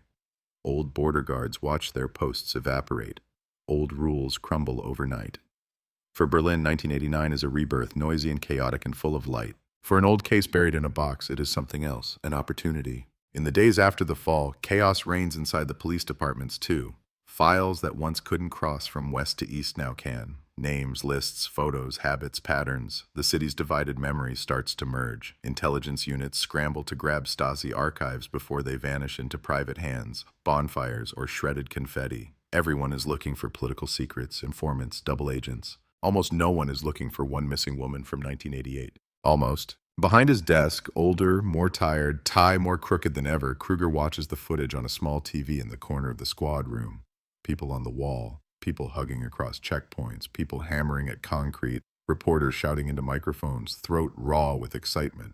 He turns down the volume, looks at Anja's photo. If someone took her across that border, he thinks that border just got thinner. He writes a request, simple and unglamorous. Cross-check the name Anja Keller against any East German records of unidentified persons, illegal crossers, detained women, unexplained deaths near the border in late 1988. The form disappears into a pile of more urgent paperwork. Political demands, task forces, integration committees, the new world. Weeks pass. The city rearranges itself like a deck of cards tossed into the air. Then, while everyone is busy staring at the future, an envelope appears on his desk. Thin, unremarkable, stamped with an unfamiliar temporary seal, some hastily created office bridging east and west paperwork. Inside, a printout. A list of entries from 1988, drawn from East German files now half open, half censored, half burned. One line jumps out, female, approximate age mid-20s, found near a restricted zone outside East Berlin in November 1988, no ID, no match in their local records, listed as unidentified transient, buried in a numbered grave. It's not decisive, it's not proof, but the date is close, the description is close, the timing sits too neatly beside his own chronology. He requests full access to the East file. What he gets is a tangle of bureaucratic paranoia on thin, yellowing paper, a patrol report from a cold night along an inner border road. A body found in a ditch near a fence just beyond a field that no one should have been crossing. No signs of gunshot wounds, no obvious trauma noted in the preliminary description. No mention of sexual violence, though in a system built on silence, that doesn't mean it didn't happen. She wore Western clothing, the report notes, good quality, a coat, a blouse, one stocking torn, one shoe missing. For a moment, the room seems to tilt. He reads on. The East officers, suspicious by default, treat her at first as a possible smuggler, a courier, a failed crosser. But there's no evidence of equipment, no documents, no allies. They log fingerprints, photographs. They file a request to West German authorities through the labyrinth of official channels that existed back then.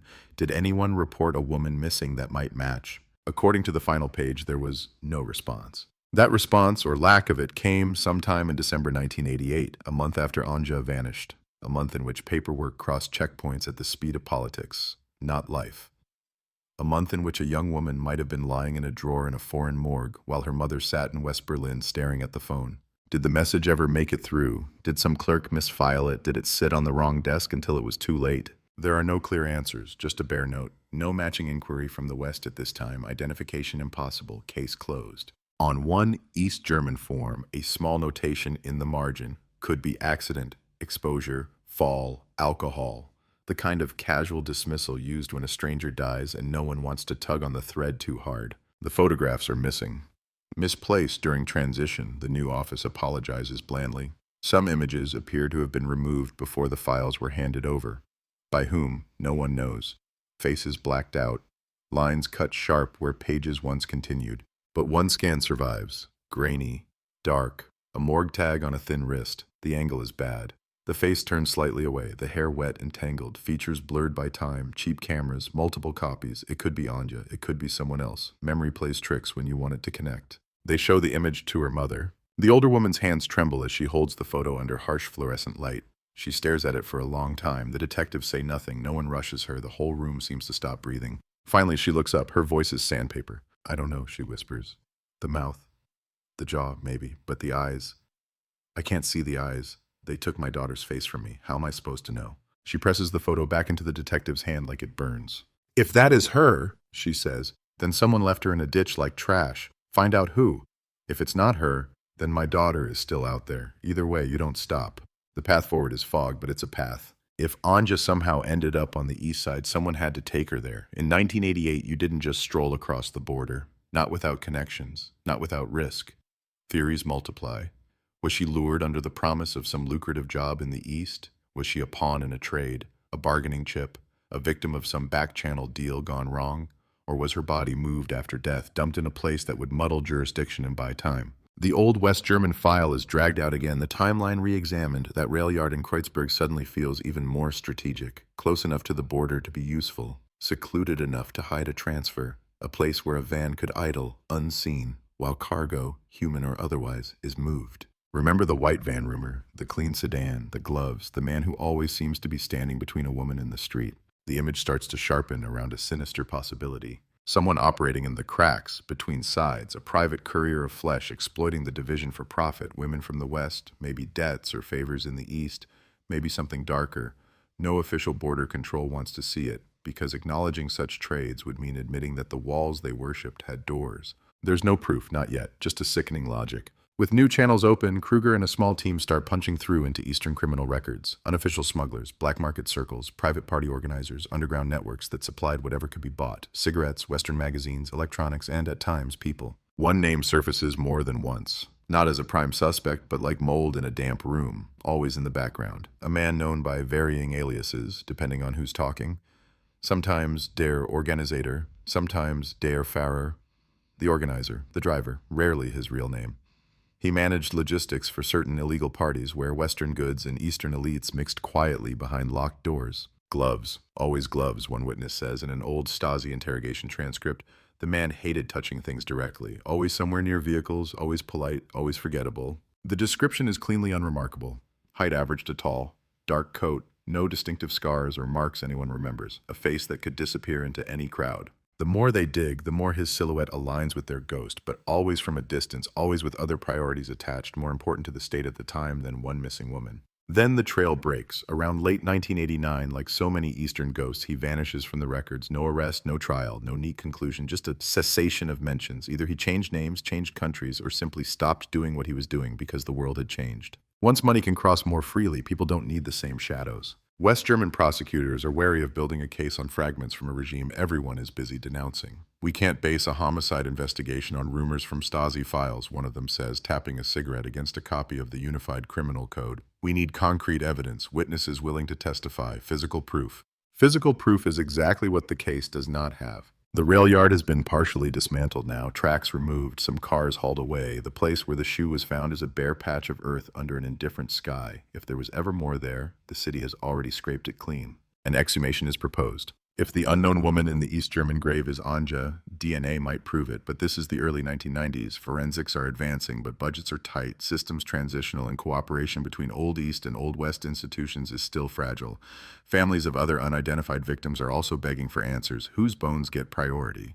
Years grind. The exhumation happens late, later than anyone wanted. The day they open this grave, the cemetery is quiet. No cameras, no reporters, just a forensic team, a few officials, and a silence heavy with what might be. Bones emerge, labeled, measured, studied. The remains are incomplete.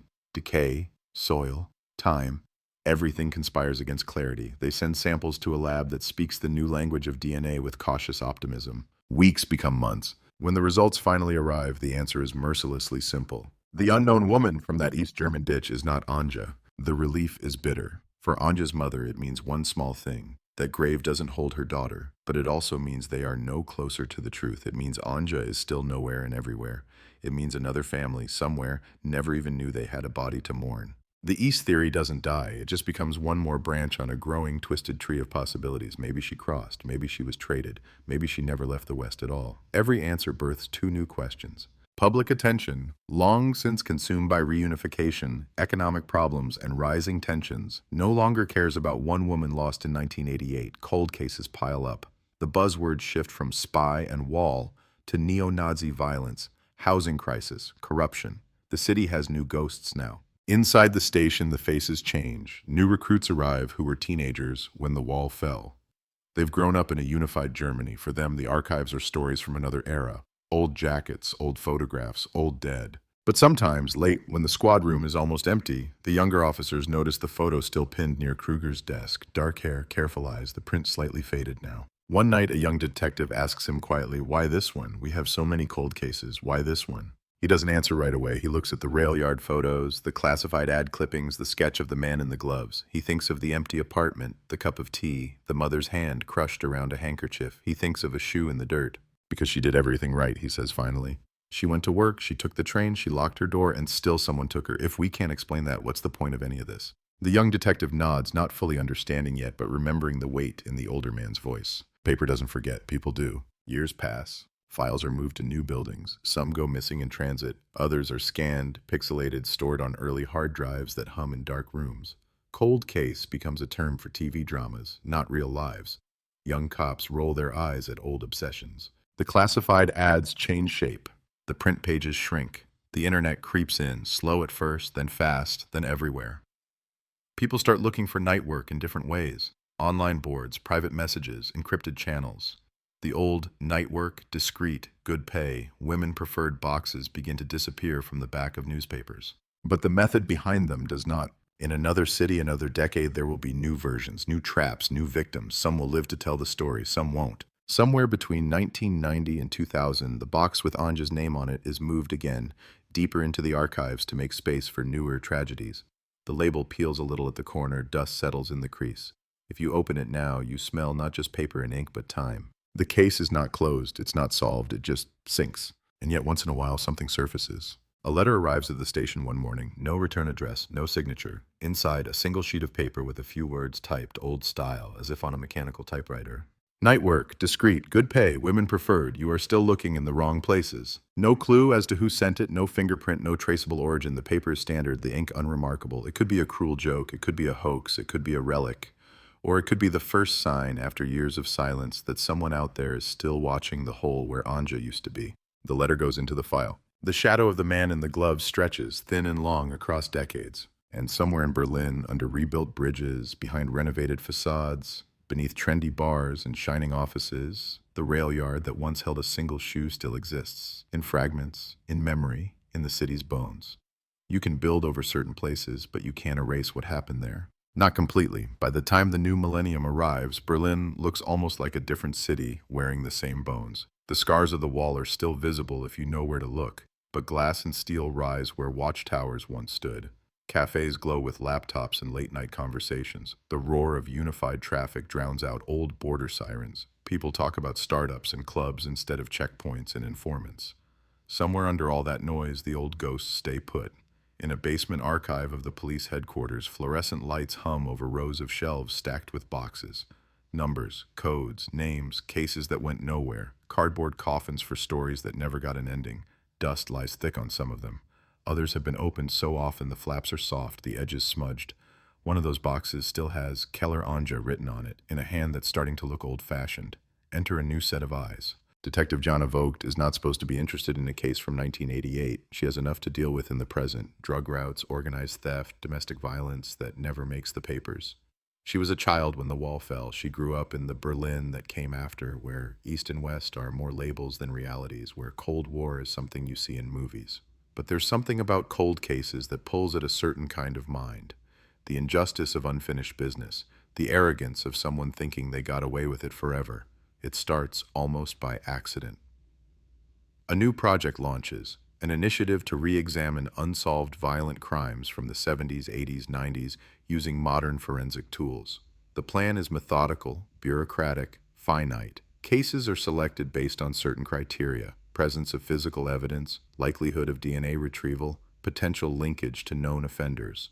On a spreadsheet, a line appears: disappearance, possible homicide, female 26. Shoe recovered, classified ad connection suspected, rail yard, Kreuzberg, 1988. No body. The algorithm doesn't care about the story. It just cares that there is an object in a bag somewhere with a reference number and a chance of yielding something microscopic. The shoe.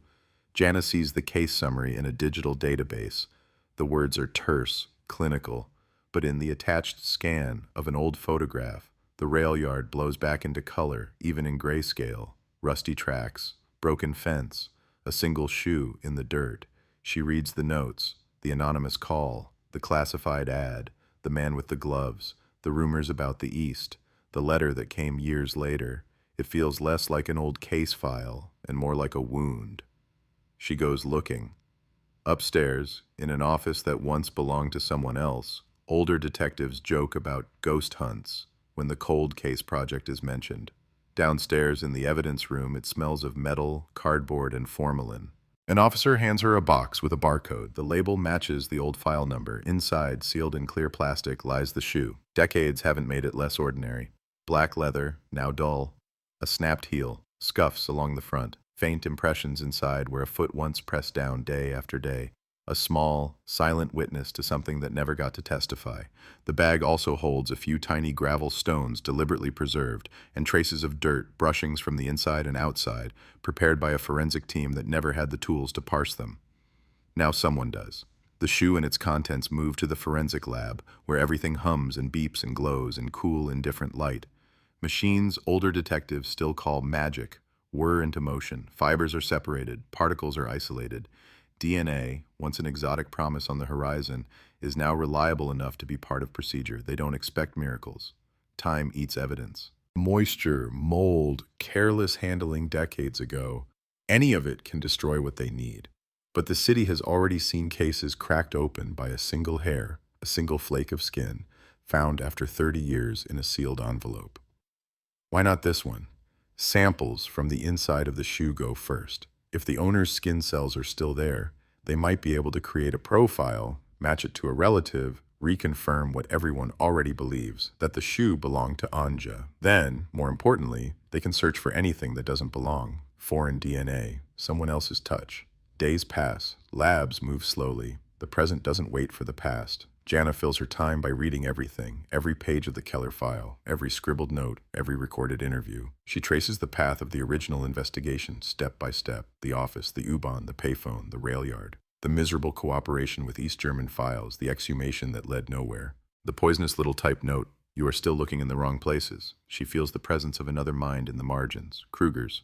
His notes are terse, but the frustration leaks through in the underlines, the circles, the repeated phrases. No link. No response from East.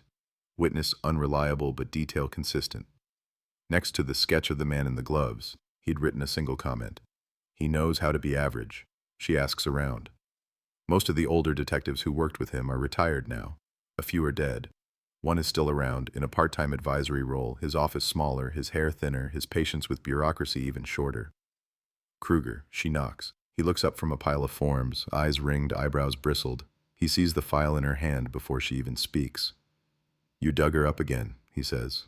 No question, just recognition. "Cold case initiative," Jana replies. "We're running old evidence through new tests. I thought you might want to know." He leans back, studying her for a moment. Then he gestures to the chair opposite.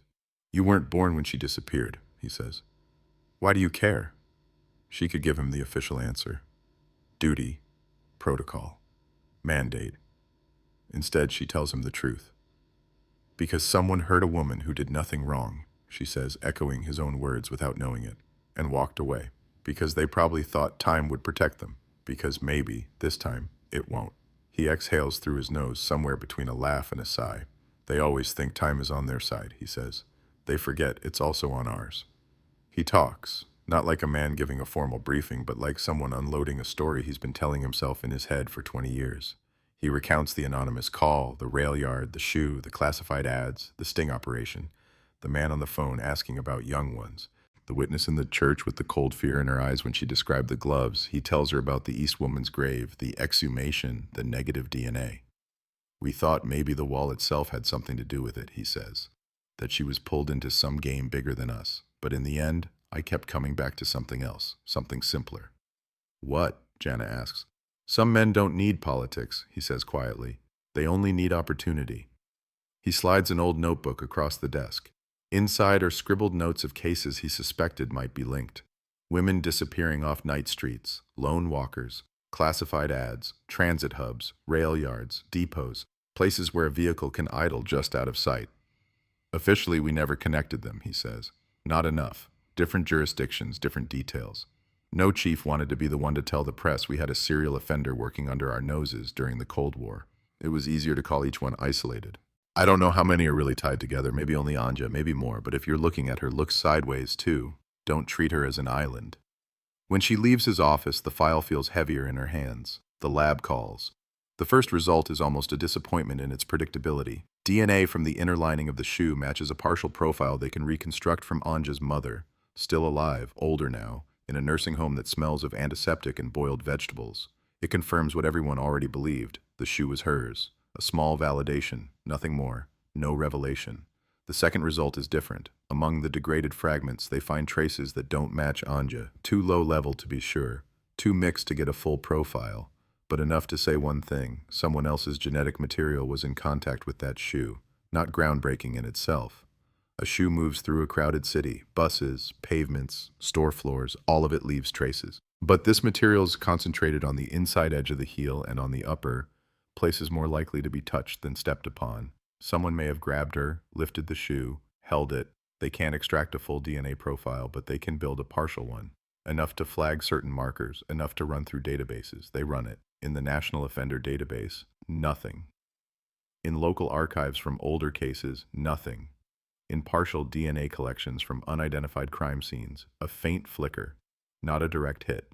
A similar cluster of markers appears in a trace lifted from a different case years later in another German city. Not enough to say scientifically, this is the same man, but enough to make detectives sit up straighter. That case involves another woman, another disappearance, another night. Red string, that cliche of crime boards, starts to make emotional sense even if it still lacks legal weight. Jana pulls the other file. Different city, different decade.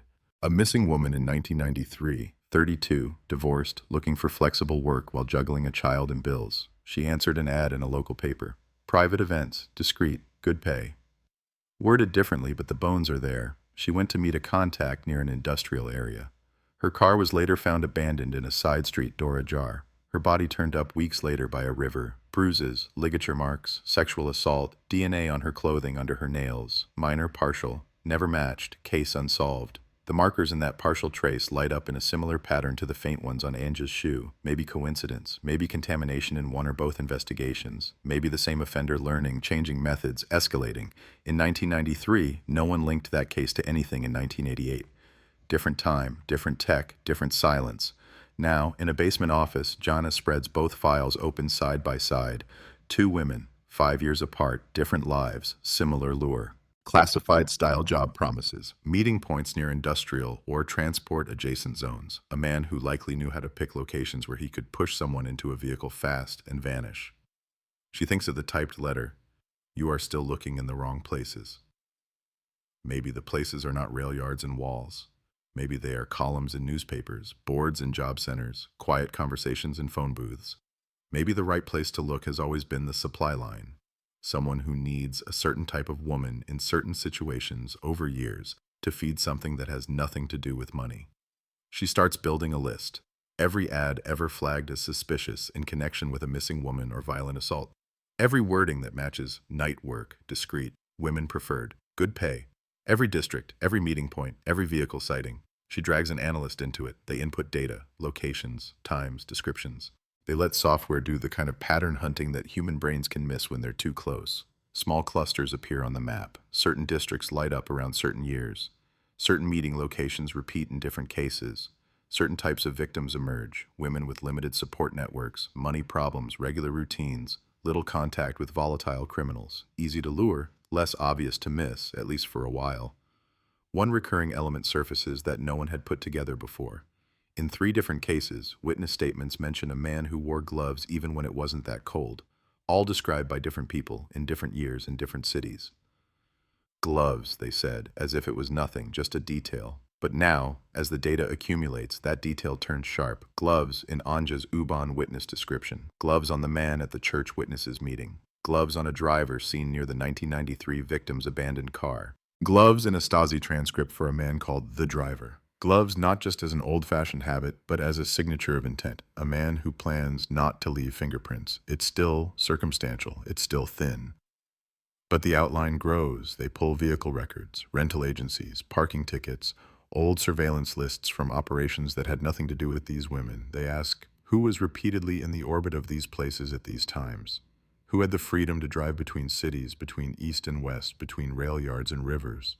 One name bubbles up, not in neon, but in stubborn lowercase. A logistics contractor, not a criminal on paper, no violent convictions. A man who moved goods for various businesses, sometimes across former east-west lines, sometimes for private clients. His company folded quietly after tax irregularities in the late 90s. Since then, he's bounced between part-time jobs, security, driving, warehouse supervision. His old ID photos show a face that could have been used as a composite for all the witness sketches. Average height, average build, hairline receding over time. In one picture, he's wearing a neatly pressed dark coat. In another, the cuffs of leather gloves peek out where his hands rest on a steering wheel. His address history traces a faint line near nearly every cluster on Jana's map. Is it enough to arrest him? No. Is it enough to look harder? Absolutely. She runs his name through older internal systems, parallel archives, even some half-forgotten scanned Stasi material that specialists are still untangling. There he is, indirectly, not as a target. As a mention in a file about illegal parties, private transport, Western luxuries delivered to select Eastern clients. Reliable driver, one informant note says. Discreet, never asks questions, always wears gloves. The man's name is not dramatic. It's not one that screams villain. It's one you could hear 3 times in a row on a supermarket loudspeaker and forget 5 minutes later. That's what makes Jana's skin crawl. She takes her preliminary findings to her superior. He listens. He looks at the map, at the files, at the partial DNA notes. He rubs his chin. This is interesting, he says. It's not enough. Not yet, she agrees.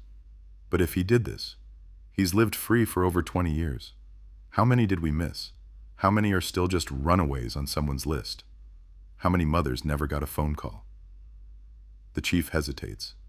Police resources are finite. The public's appetite for old ghosts is limited, unless there's a headline-ready conclusion at the end. But there's also a new mood in the air, one that loves cold case-solved stories, one that knows DNA can resurrect buried truths. Talk to him, he says finally, informal, voluntary. See what he says.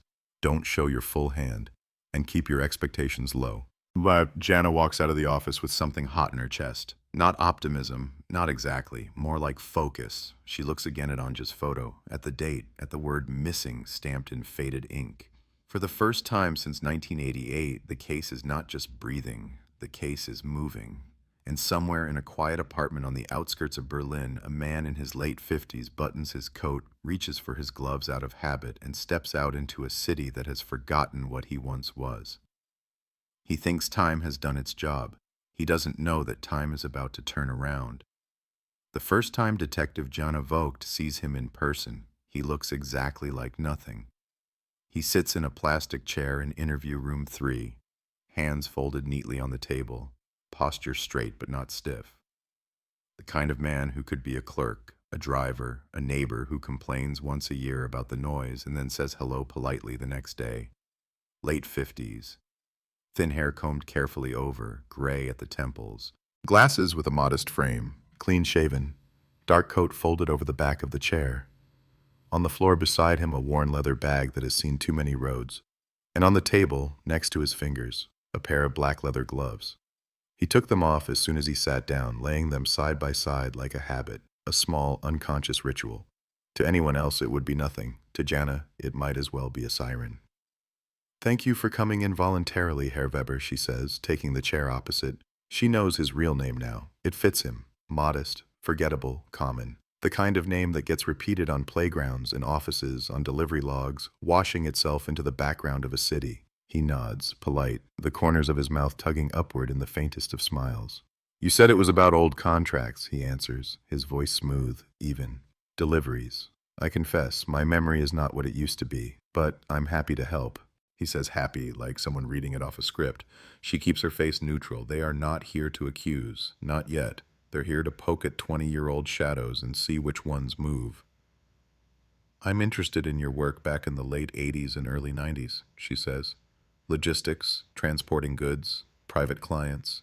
You drove a lot at night, yes?" "Sometimes," he agrees. "When the roads were quieter, fewer delays. In my line of work, time was money, as they say." He folds his hands a little tighter. She watches the tendons flex. "You worked both sides of the city, according to records," she continues. "West before the fall, then across the former border after reunification. That must have been interesting?" A small shrug. "Interesting is one word," he says. "Complicated is another. But it was work. People needed things moved. I moved them." She asks about clients, about warehouses, about routes. He answers in a steady stream of non-information. Yes, he remembers some. "No, not all. Yes, there were private parties sometimes. Yes, some important people liked discretion. No, he didn't ask what was in every box. You know how it was, Kommissarin," he says, using her title like a shield. "Everyone did a little something unofficial. The border made criminals out of normal commerce." He's not wrong, but he's not right enough. She changes direction. "We've been revisiting old missing persons cases," she says, as if it's just a casual note. "Using new methods, new connections. You might have read about it." "I've seen things on television," he nods. "All those old stories. A shame, but interesting. People like to know conclusions, I suppose." She slides a photograph across the table. It's not Anja's portrait, not yet. It's the black and white crime scene photo of the rail yard. The shoe half sunk in dirt and gravel. The image looks older than it is. Blurry, harshly lit, frozen in a time when cameras were crude and nights were darker. "Do you recognize this place?" she asks. He leans forward slightly, adjusts his glasses. His face stays neutral. "A rail yard," he says. "But we have many. Or had. Hard to say. It was a long time ago." She watches his eyes. For a fraction of a second they linger not on the tracks, not on the fencing, but on the shoe. Just a flicker. Then he looks away. "Looks abandoned," he adds. "Why?" "This yard used to be in Kreuzberg," she says. "Near one of your regular routes according to some old fuel records and delivery logs." He tilts his head, as if mildly impressed by the detail. "You've done your homework," he says with a faint smile. "I'm flattered." The air hums quietly with the fluorescent lights. Somewhere down the hall a phone rings, distant and irrelevant. Jana doesn't look away. "A woman disappeared in 1988, she says. "Her name was Anja Keller. Her shoe was found here. Just the shoe. The rest of her was never located." And for the first time, the pleasant, forgettable mask falters, but only slightly. A tightening at the jaw, a muscle jumping near his eye. Then it's gone. "I remember the case from the news," he says. Too smooth, too quick. "Terrible. Young woman, wasn't she? Very sad." He hadn't hesitated over the name, or the year, or the detail about her age. He's either genuinely informed, or he made sure to stay informed. Jana nods slowly, as if they're two people reminiscing about a shared memory, not sitting across the table in a room designed for confrontation. "We've been able to extract some new DNA from the shoe," she says. "Modern techniques. It's partial, not enough for a straightforward match, but enough to suggest another person handled it at some point." He shrugs faintly. "She walked on streets, no?" he says. "On trains? In shops? A shoe touches many things, Kommissarin. Many people. It would be strange if there were no other traces." He's not wrong, again. But truth can be a shield when you know how to hold it. She reaches into the file and pulls out a second photograph. This time it is Anja, the portrait the media used. Young, hair neat, a serious half smile. She places it next to the rail yard shot. Did you ever see her? Jenna asks quietly. At a party, at a client's house, on a street, at a station, anywhere. He studies the photo. Too long to be casual. Not long enough to pretend he's searching his memory deeply.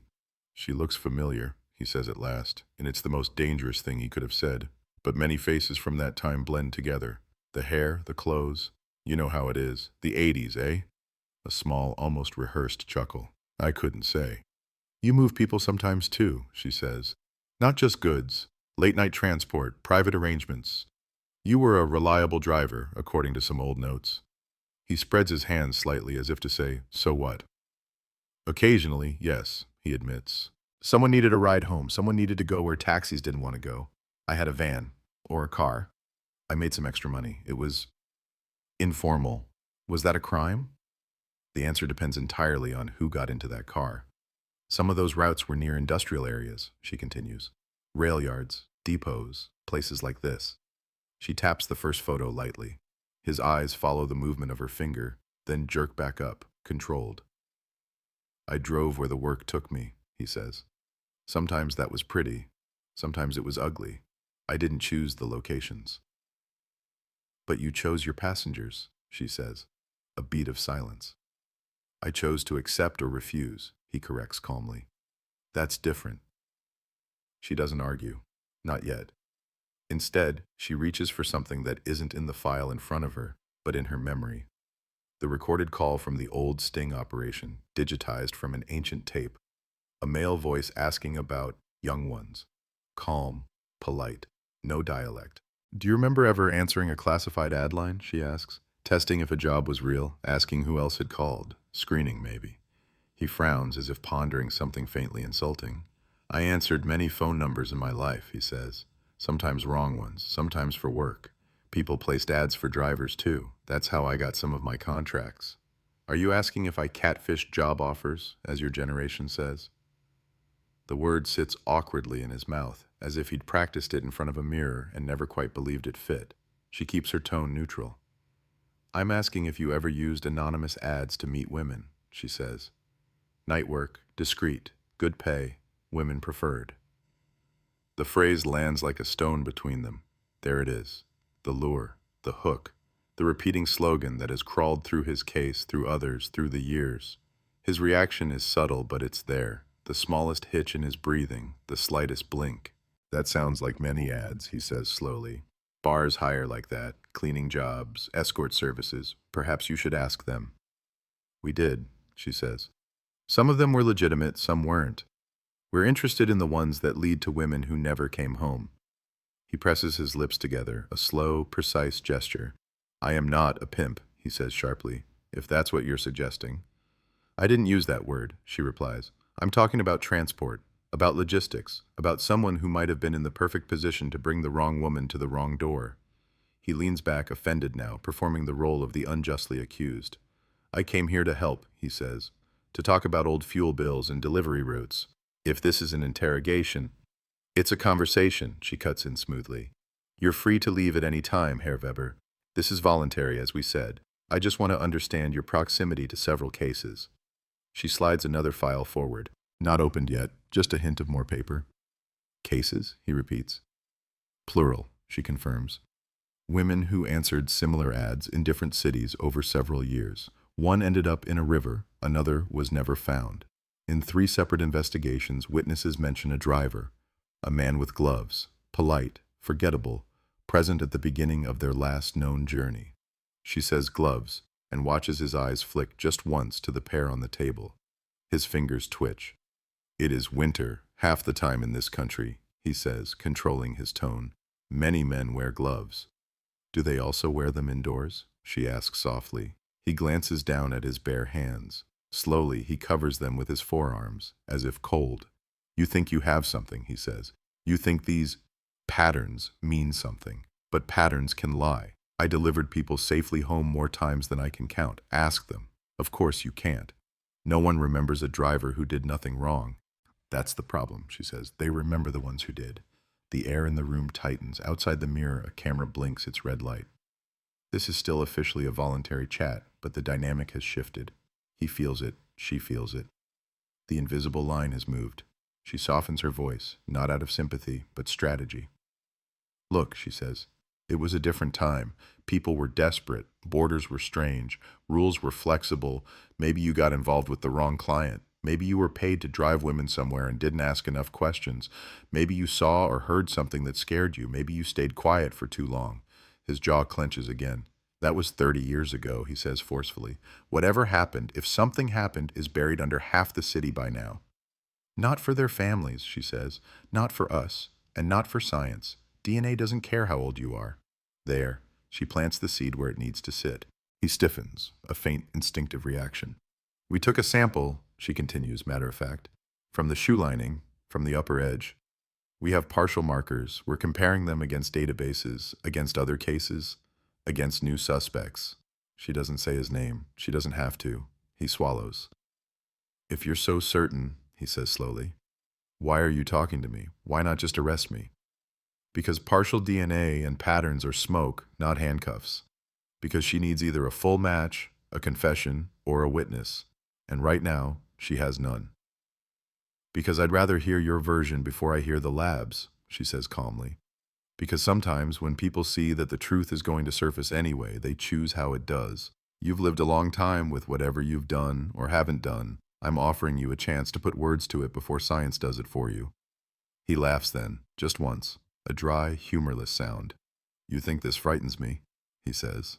Your machines, your markers, your patterns, you're 30 years too late, Commissarin. Whatever ghost you're chasing, it isn't me. He stands up. The chair scrapes against the floor. The gloves sit on the table, forgotten for a split second. Then he snaps them up fast, almost too fast, slides them into his pocket, as if he suddenly doesn't want them seen. I think we're done, he says, looking into the mirrored glass instead of at her, as if he can feel the eyes behind it. Unless you intend to charge me with being a punctual driver. She doesn't stop him. Thank you for your time, Herr Weber, she says calmly. If we have more questions, we'll be in touch. He nods once, curt, then walks to the door. His steps are measured, not rushed, but there's a tightness in his shoulders that wasn't there at the start. When the door closes behind him, the room feels larger. The superior, watching from behind the glass, exhales. Well, he asks, what do you think? Janice stares at the empty chair, the faint outline of where the gloves had been. I think he's either very innocent, she says, or very practiced, and I don't believe in coincidences that stretch over decades and across cities. Belief isn't proof, the chief reminds her. I know, she replies. That's why we're going to get proof. In the days that follow, they watch him. Not officially, not with full surveillance. The threshold for that is higher. But they track his movements as far as they can with modern tools. Old neighbors, social media, work records. They look for patterns in his present that rhyme with his past. He lives alone now in a modest flat in a quiet block. No wife, no children. Neighbors describe him as polite, helpful, keeps to himself. He does small handyman jobs, occasionally drives for a private shuttle company. Never loud, never drunk, never dramatic, invisible. Perfectly, flawlessly average, too average. Meanwhile, the lab works another angle. They rerun the partial profiles, combining old and new methods. They check familial DNA databases where legal frameworks allow. They look for relatives of whoever left that trace in the shoe, in the clothing of the 1993 victim, in a third unresolved case in yet another city where a woman left a party with a driver and was found in a ditch days later. And one afternoon, in the middle of the noisy, buzzing present, in a lab that deals with death like an everyday routine, a computer screen lights up a little differently. Not a perfect match, but something stronger than a coincidence. A partial profile from the old cases overlaps significantly with a sample taken years later from a minor crime. An assault, a bar fight, a drunken scuffle where a suspect gave DNA that was stored and then forgotten because the case was small, the punishment light. That suspect's file carries a name. It's not Weber. But names, like walls, can be facades. When Janice sees the printout, her heart bangs once against her ribs, hard. The name belongs to a man who lived at the time of the bar fight in the same block where Weber now lives. Same floor, adjacent apartments, 2 men, 2 identities, 1 DNA tie that may go through family, alias, or something more clever. The system flags them as associates, shared addresses, shared mailboxes, shared registrations for 2 different vehicles. One of those vehicles, an old van, shows up in a fuzzy photograph taken near a warehouse in the 90s in connection with a smuggling investigation that never fully came together. Same model type as a vehicle spotted near the 1993 disappearance. Threads begin to twist. For the first time, the edges of the picture sharpen enough to suggest something bold, something dangerous, something that could crack open not just the Berlin 1988 cold case, but a string of them. If they're right, they're dealing not just with a driver, they're dealing with the partnership, a network, a man who learned how to be average and another who learned how to disappear behind him. And somewhere in the center of that pattern lies the night a woman named Anja walked out of her office and never made it home. The case is no longer just a ghost story. It's a live wire. The name on the screen looks harmless. It belongs to a man with a thin file, a minor record, and a forgettable life on paper. A bar fight, 15 years ago, drunk, loud, punched someone who said something about his friend, fined, not jailed. DNA taken only because the protocol changed that year and someone ticked the right box. His name is Marcus Fells. No one has ever connected him to rail yards, to missing women, to classified ads. Why would they? He's a noise complaint, not a headline, a footnote in a system that barely noticed him, until now. The partial DNA lifted from Anja's shoe and the later victim's clothing overlaps with the sample from his bar fight just enough to say this: whoever left that trace is either Marcus Fells or someone closely related to him. Brother, cousin, son, father, or someone using his identity. The address in his file matches an old listing on a registry sheet, a cramped apartment in a concrete block on the outskirts of Berlin. On that sheet, the neighboring unit's name is familiar: Weber. 2 doors, 2 names, 1 overlapping shadow. Jana stands in front of the board in the task room, the names side by side. Lines between them, addresses, vehicle registrations, shared periods of residency.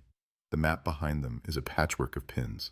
You think they work together? One of the younger detectives asks. Or that he's just unlucky enough to be the cousin of a man we're already suspicious of? I don't believe in that much bad luck, Jana answers. Not over this many years in this many cities. They pull everything they can on Marcus. He grew up in a small town, moved to Berlin in his 20s, bounced between jobs, security, loading docks, bouncer work at low-end clubs. Always on the periphery of places where bodies move, where people vanish anonymously into dark corners. No wife on record, no kids. A handful of girlfriends noted in old reports, most of them described as unstable, transient, unknown address. He moved frequently, but the addresses form a loose ring around the places on Jana's map, always near an industrial area, a transit line, a logistics hub. She tracks his employers. One is a warehouse that went bankrupt. Another is a security company with a reputation for looking the other way. A third is a transport firm subcontracted by businesses that preferred not to have their names on certain deliveries. Again and again, a familiar surname appears next to his in invoices, shift logs, old directories. Weber. It's not explicit. No line that says these 2 men committed crimes together. Just shared hours, shared routes, shared nights. And then, in the late 2000s, Marcus disappears from official records. No death certificate, no tax filings, no registered address, just a silence. He doesn't exist after that, at least not where the state can see him. We need to know if he's dead or just very good at being gone, Jana says. Assuming Weber knows where he is, her colleague adds. Assuming it wasn't Weber who made him vanish, another mutters.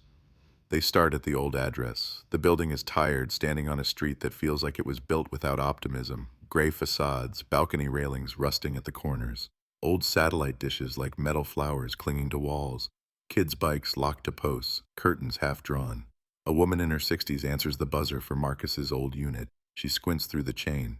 He hasn't lived here in years, she says after they introduce themselves. 10, more. Sometime after reunification, people were always moving in and out. He was quiet, big, kept odd hours. No trouble that I knew of. Did he have visitors, Jana asks. Friends? Family? The woman shrugs. There was another man sometimes, she says slowly. Thinner, glasses. Always wore a coat, even when it was warm. He helped carry boxes when Marcus moved in, and when he moved out. I thought maybe brothers, cousins, something like that. They looked familiar with each other, comfortable, you know. She doesn't know she's just described Weber. Do you know where Marcus went? Jana presses gently. Out, the woman says, as if it's an address. He just left. One night I heard them moving things. Next morning, the door was open, the keys on the counter, the place empty. No forwarding address. The landlord was angry, but he found someone else quickly. That's how it is here. People come and go. Down one floor at Weber's building, neighbors say similar things. Polite, helpful. He carried my shopping once, one woman says. He fixed my light fixture, another recalls. Always says hello, keeps his hallway clean, never loud. They mention no regular visitors, they mention no Marcus. But their memory is short, selective. People erase uncomfortable details without even knowing they're doing it. In the records office, they track Marcus's last known employment, a security job at a self-storage facility on the edge of the city near the highway, sandwiched between a scrapyard and a cluster of warehouses, a place full of other people's forgotten things. They go there. The facility hasn't changed much in 2 decades. Long rows of metal doors, gravel underfoot, chain link fence topped with lazy coils of barbed wire.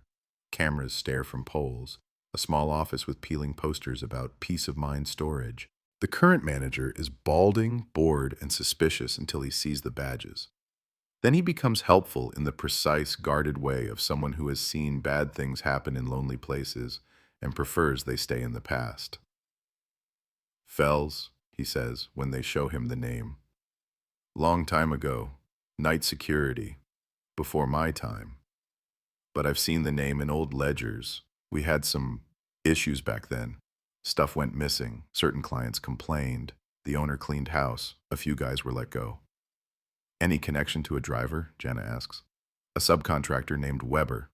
The manager taps the computer keyboard with 2 fingers, hunting. He scrolls, shakes his head, scrolls again, then stops. Weber, yes, he says. He had a unit here, for years, paid in cash, on time, never late, quiet. I remember him because of the gloves. He always wore gloves when he came to sign forms or move things. Thought it was strange at the time.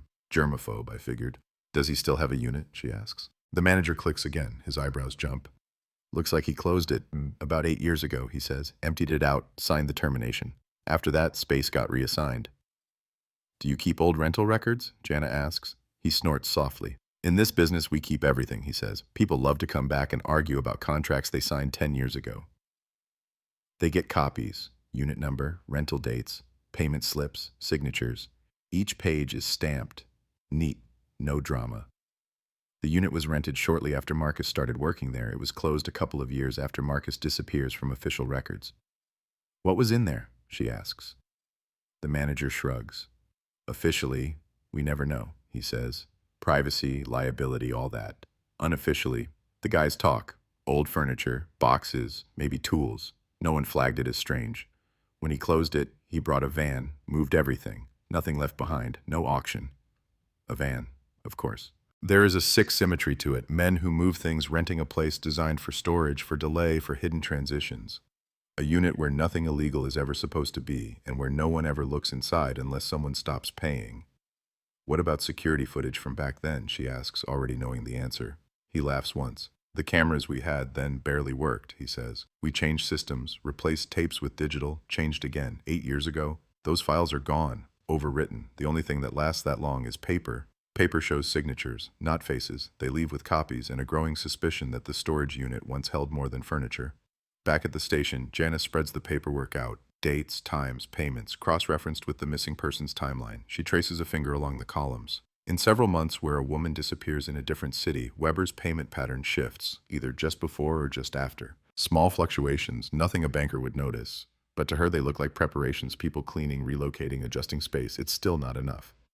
What if we list him as a suspect officially, her colleagues suggest. Full surveillance, wiretaps, search his place. On what grounds? The chief counters. Partial DNA that hasn't been fully matched and rental records that make him look organized, not criminal. They argue. Risk versus reward. Media fallout versus justice. The chief is cautious but not indifferent. It's his name that will be on the line if they turn a disciplined old driver into a national monster without airtight proof. We'll do this step by step, he decides. Quiet. No leaks. Understood? Understood. They dig into Marcus's world, hoping to find a loose thread that leads back to Weber. Old girlfriends are tracked down, those who are still alive, those who will talk. One woman, now living 2 cities away, agrees to meet in a cafe under the condition that her name never goes into a report. She stirs her coffee as if it's the only thing anchoring her. I knew him as Mark, she says. Big guy, charming at first, protective, too protective. He knew people everywhere, drivers, bouncers. He introduced me once to an older man he called Herr W, like it was a joke. Said he could get us into any party, any place we wanted, if we were willing to be nice to the right men. I left soon after that. Where did you meet them? Jana asks. In a parking lot near a club, the woman says. A van, doors open, music inside. They made it sound fun, special, exclusive. It wasn't. Men like that don't open doors for free. Did you ever see them with any of the women who later went missing? She asks. The woman shakes her head. I didn't know their names, she says, but I remember this. They liked women who were alone, no friends, no one to ask where they'd gone. They called them easy papers. Like if no one wrote your story down, you didn't exist. Easy papers, the phrase lands like a punch. You never reported them, Jana says gently. To whom? The woman shoots back, bitterness flooding in. To men in uniforms who drank at the same bar? I was young, poor. They were older, connected. They knew every door that could shut behind you. You think I wanted my name in their files? She has a point, a brutal one. They thank her. They walk away with words instead of evidence, patterns instead of proof. But the pattern grows tighter around Weber and the ghost of Marcus Fells. The cold case file on Anya starts to look less like a lonely story and more like the first chapter of something ongoing, something orchestrated by men who understood the night. Time, however, is not their ally. The older witnesses are fading. Memories are blurring. The longer they wait, the more the truth will be lost behind failing minds and demolished buildings. The lab calls again. They've pushed the partial profiles as far as they can. They've compared them against extended databases, private and public, within legal constraints. One conclusion stands out. The unknown trace in Anja's shoe and the traces in the later victims belong to the same genetic family line as the sample taken from Marcus. Not conclusively him, but someone close. Close enough that law, in certain contexts, is beginning to accept familial DNA as a lead. It means if it's not Marcus, the forensic specialist says, it's very likely a close male relative, brother, son, uncle. But the age range based on the timelines makes a brother or cousin more likely than a son. We don't have any record of him having brothers, Jana says. On paper, the specialist replies, but families are messy. So are records from the old days. She factors this into her strategy. If Weber was the driver, careful, glove-wearing, invisible, then someone had to be close enough to leave their DNA on the women themselves, the one who grabbed, moved, violated, maybe Marcus, maybe another. Maybe Weber was both logistics and hands-on, but the web of proximity is clear. These men moved together. Jana goes back to Weber, not with a warrant, not yet, with an excuse. They visit his building, routine follow-up printed on their faces. He opens the door a fraction before they ring, as if he's been standing just inside, waiting. Commissarin, he says. To what do I owe the honor this time? His flat is exactly what you'd expect. Tidy, sparse, plants that are almost too healthy, as if he gives them attention to compensate for the lack of people. Bookshelves with safe titles, no trophies, no obvious pornography, no shrines to anything dark, just a life curated to be unremarkable. She scans the room. One framed photo catches her eye, a younger Weber, standing next to a larger man in front of a van, both of them squinting into the sun. The larger man's features are slightly out of focus, the edges blurred, but the build, the posture, the set of the jaw. Who's that? She asks, pointing. He follows her gaze. For the first time, he hesitates. An old colleague, he says. From another life. Lost touch. People drift. Name, she presses. He smiles tightly. Does it matter? He says. You're interested in me, not in some man I last saw decades ago. It matters, she says evenly, because his DNA, or someone very close to him, is at the center of more than one unsolved case. There, the word, DNA. She drops it between them like a lit match. His eyes flash, just once. You're building castles out of molecules, he says. Tiny, broken molecules. Be careful you don't bury yourselves in them. You were always careful, she says. Gloves, cash, no digital traces. But he struggled. Bar fights, girlfriends who left, errors. That's how stories like yours fall apart. Not because the main character slips, but because the supporting cast does. He stares at her now, the mask slipping by a millimeter. You should leave, he says quietly. Unless you have something official. A piece of paper. Men like you always need paper. Not always, she says. Sometimes we just need time. He closes the door. In the hallway, Jana's colleague exhales. He's rattled, he says. You got to him. It's not enough, she replies. I don't want him rattled. I want him cornered. She walks down the stairwell, mind racing. They need one more thing, one solid physical link that ties Weber or Marcus to Anja specifically, not just to a pattern, something that survived the decades, something no one thought mattered at the time. An old box in an older archive waits.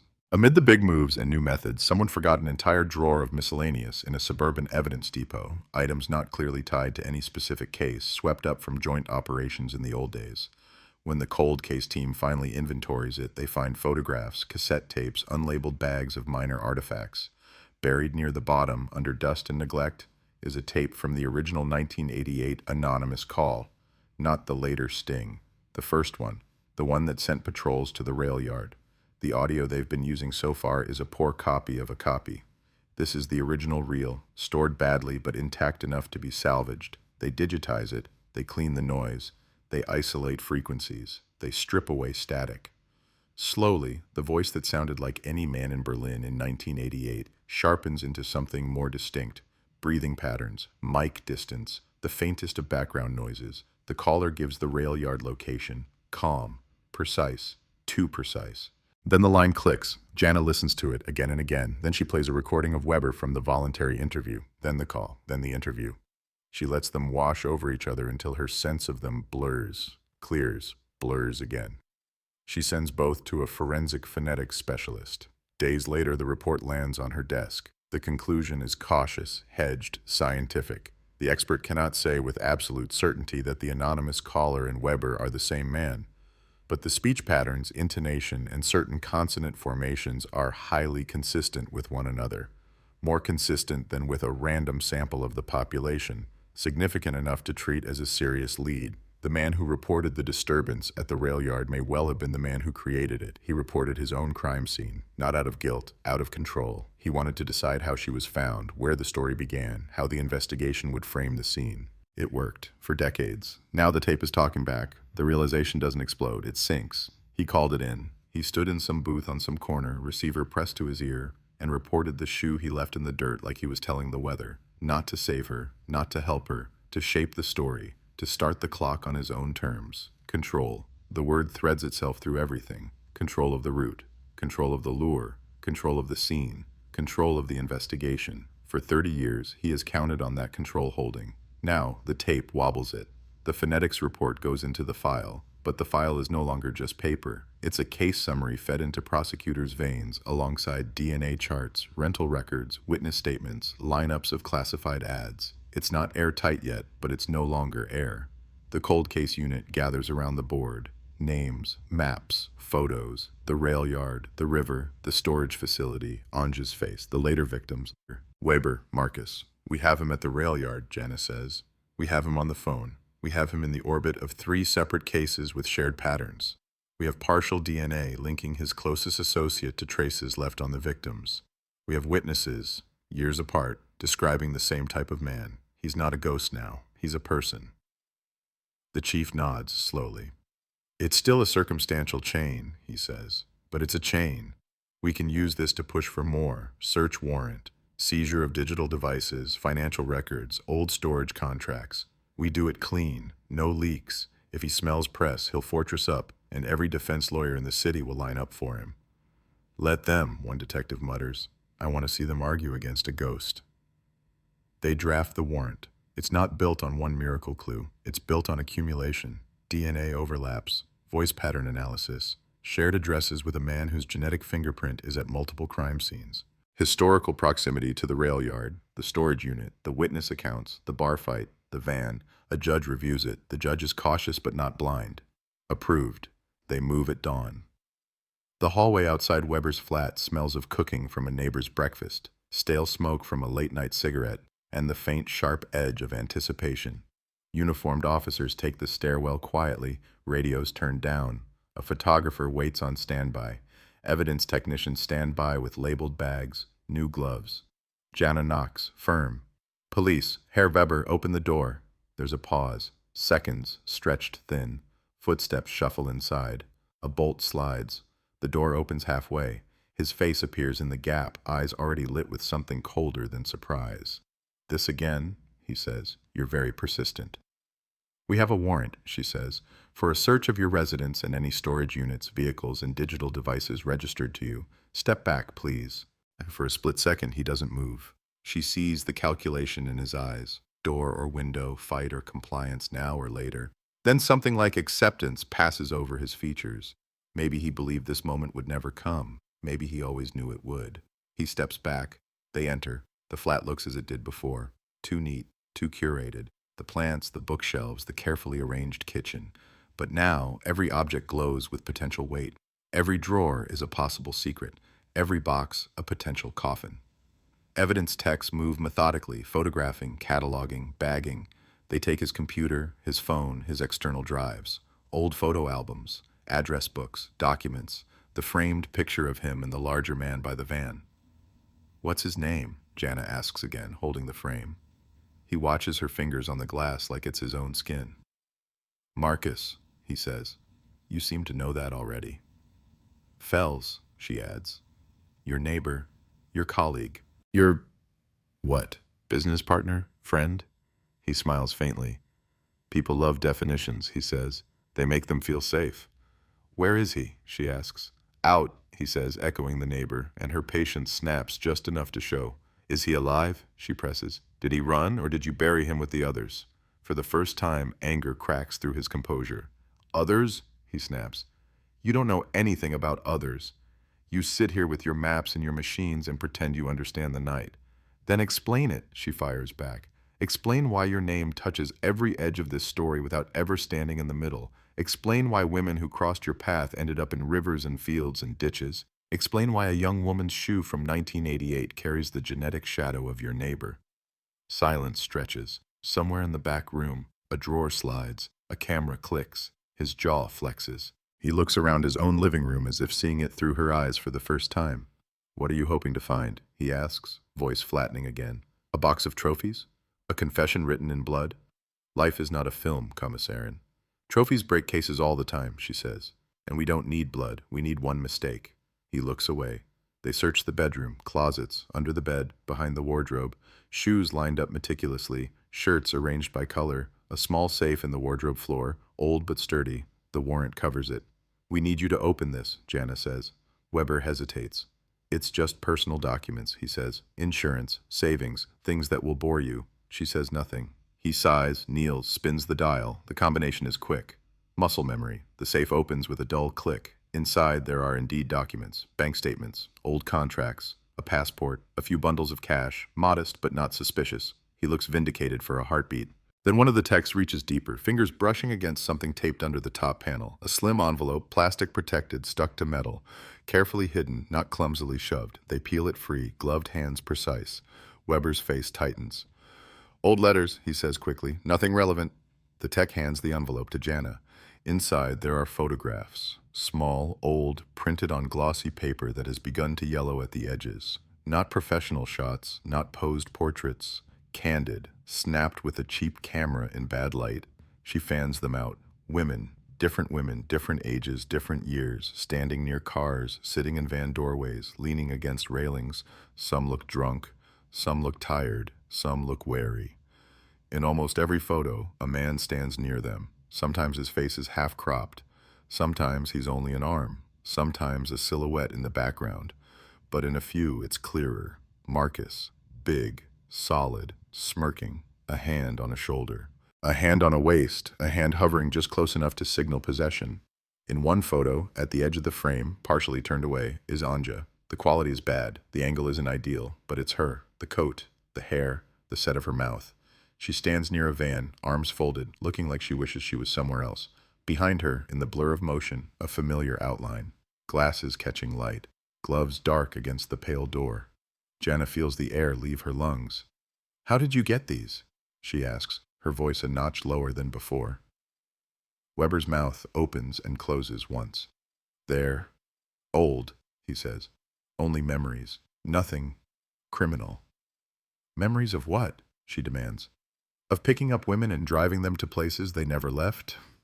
He doesn't answer. The techs find more in the safe. A small notebook, names, dates, numbers, some crossed out, some with symbols next to them. Little plus signs, minus signs, circles. A private ledger, a system. She recognizes some of the names. Victims. Officially missing, officially dead. Women whose files sit in the cold case room. Others she doesn't know yet. What do the symbols mean? She asks, notebook in hand. Deliveries, he says quietly, almost to himself. Completed, not completed, follow up. It's nothing you can prove. He realizes too late what he's revealed. The chief in the doorway hears it, eyes sharpen. Keep talking, he says. Weber straightens, suddenly defiant. I want a lawyer, he says now. This search is harassment. You twist everything. Photos with friends, names in a book, a voice on a tape nobody can clearly identify. You built a fantasy and now you're decorating it. You can have your lawyer, Jenna says. You will have your lawyer, but he won't be able to change what's on those pages. They bag the notebook, the photographs, everyone. Weber is no longer a voluntary witness. He's formally detained, read his rights, escorted out past neighbors who peek through chains and curtains, eyes wide. On the way down the stairwell, he looks back once, up toward the floors above, as if expecting someone to appear. No one does. Marcus, wherever he is, stays invisible. At the station, the photographs are scanned, enhanced, faces sharpen as much as technology allows. Some women are identified quickly. They match missing persons reports from the 90s and early 2000s. Others remain unknown. A team starts matching them. This one, last seen leaving a club. That one, last seen answering an ad. The shot of Anja becomes the center. The timestamp on the back is faint. 88/11/10. The day she vanished. Taken before the rail yard, before the shoe, before the phone call. In the image, she is not smiling. She is not terrified either. She looks like a woman who has made a decision she's unsure of but committed to. Maybe she told herself it was just extra work, just a quick job. Just a ride. The van in the frame is the same model that shows up years later in the background of a riverbank photo. Same dent on the bumper, same faded paint patch where a logo used to be. The ledger notebook lines up with dates of disappearance like teeth. Some entries match, some don't. Some suggest cases they never even noticed. The pressure in the room rises. We can charge him with something, one prosecutor says, tapping the notebook. Accessory at the very least. Conspiracy. Kidnapping. Use the photos, the ledger, the voice analysis to anchor him to Anja and the others. Even if we can't prove murder beyond doubt yet, we can hold him. Hold him is not enough, Jana says. If we go too early, he'll lawyer up, shut down, and we'll never find out where the bodies are. Not just Anja, all of them. What do you suggest? The chief asks. We show him the future, she says, and see if he prefers the past. They bring him into an interview room again. This time, no pretense, no gloves on the table, his hands are cuffed. The air feels different, thicker, heavier, less patient. His lawyer sits beside him, middle-aged, sharp, a man who believes deeply in procedure and fees. We want to talk about the notebook, Jenna begins. The photos, and this. She slides the enhanced photograph of Anja across the table. Weber's eyes drop to it. For the first time, something that isn't control or irritation flickers there. Something like memory. Don't answer that, the lawyer snaps, seeing the twitch. My client will not be responding to questions about unsolved cases without knowing the full charges. You'll know them soon enough, she says. But I'd like you to consider this, Herr Weber. We have your ledger, we have your photographs, we have links between your associate's DNA and 3 confirmed violent crimes. We have your voice on an old anonymous call that led directly to a crime scene. We have a surviving witness who met you and Marcus in a parking lot, and she's willing to testify. We are rebuilding 30 years of your nights piece by piece, and we are not going to stop. The lawyer opens his mouth, but she raises a hand. I'm not asking you to confess, she says, eyes locked on Weber. I'm asking you if you want to spend the rest of your life with these women as nameless shadows in your head, or if you want to control something for once that isn't them. Control. The word lands. He hears it. You like control, she continues, voice low. You controlled routes, scenes, stories. You even reported your own crime scene so you could choose how the search started. But this is one thing you can't control. Time. It caught up. Technology. It caught up. We will keep going without you, but if you talk, if you show us where they are, if you tell us what happened, the law will take that into account. The lawyer leans in, whispering fiercely in his ear. Legal advice. Warnings. Threats of self-incrimination. Weber stares at the photograph of Anja. She wasn't like the others, he says suddenly, quietly. The lawyer jolts. Stop. Don't. But something has cracked. A hairline fracture in decades of silence. Jana doesn't move. How? She asks softly. He doesn't look up. His voice is almost clinical.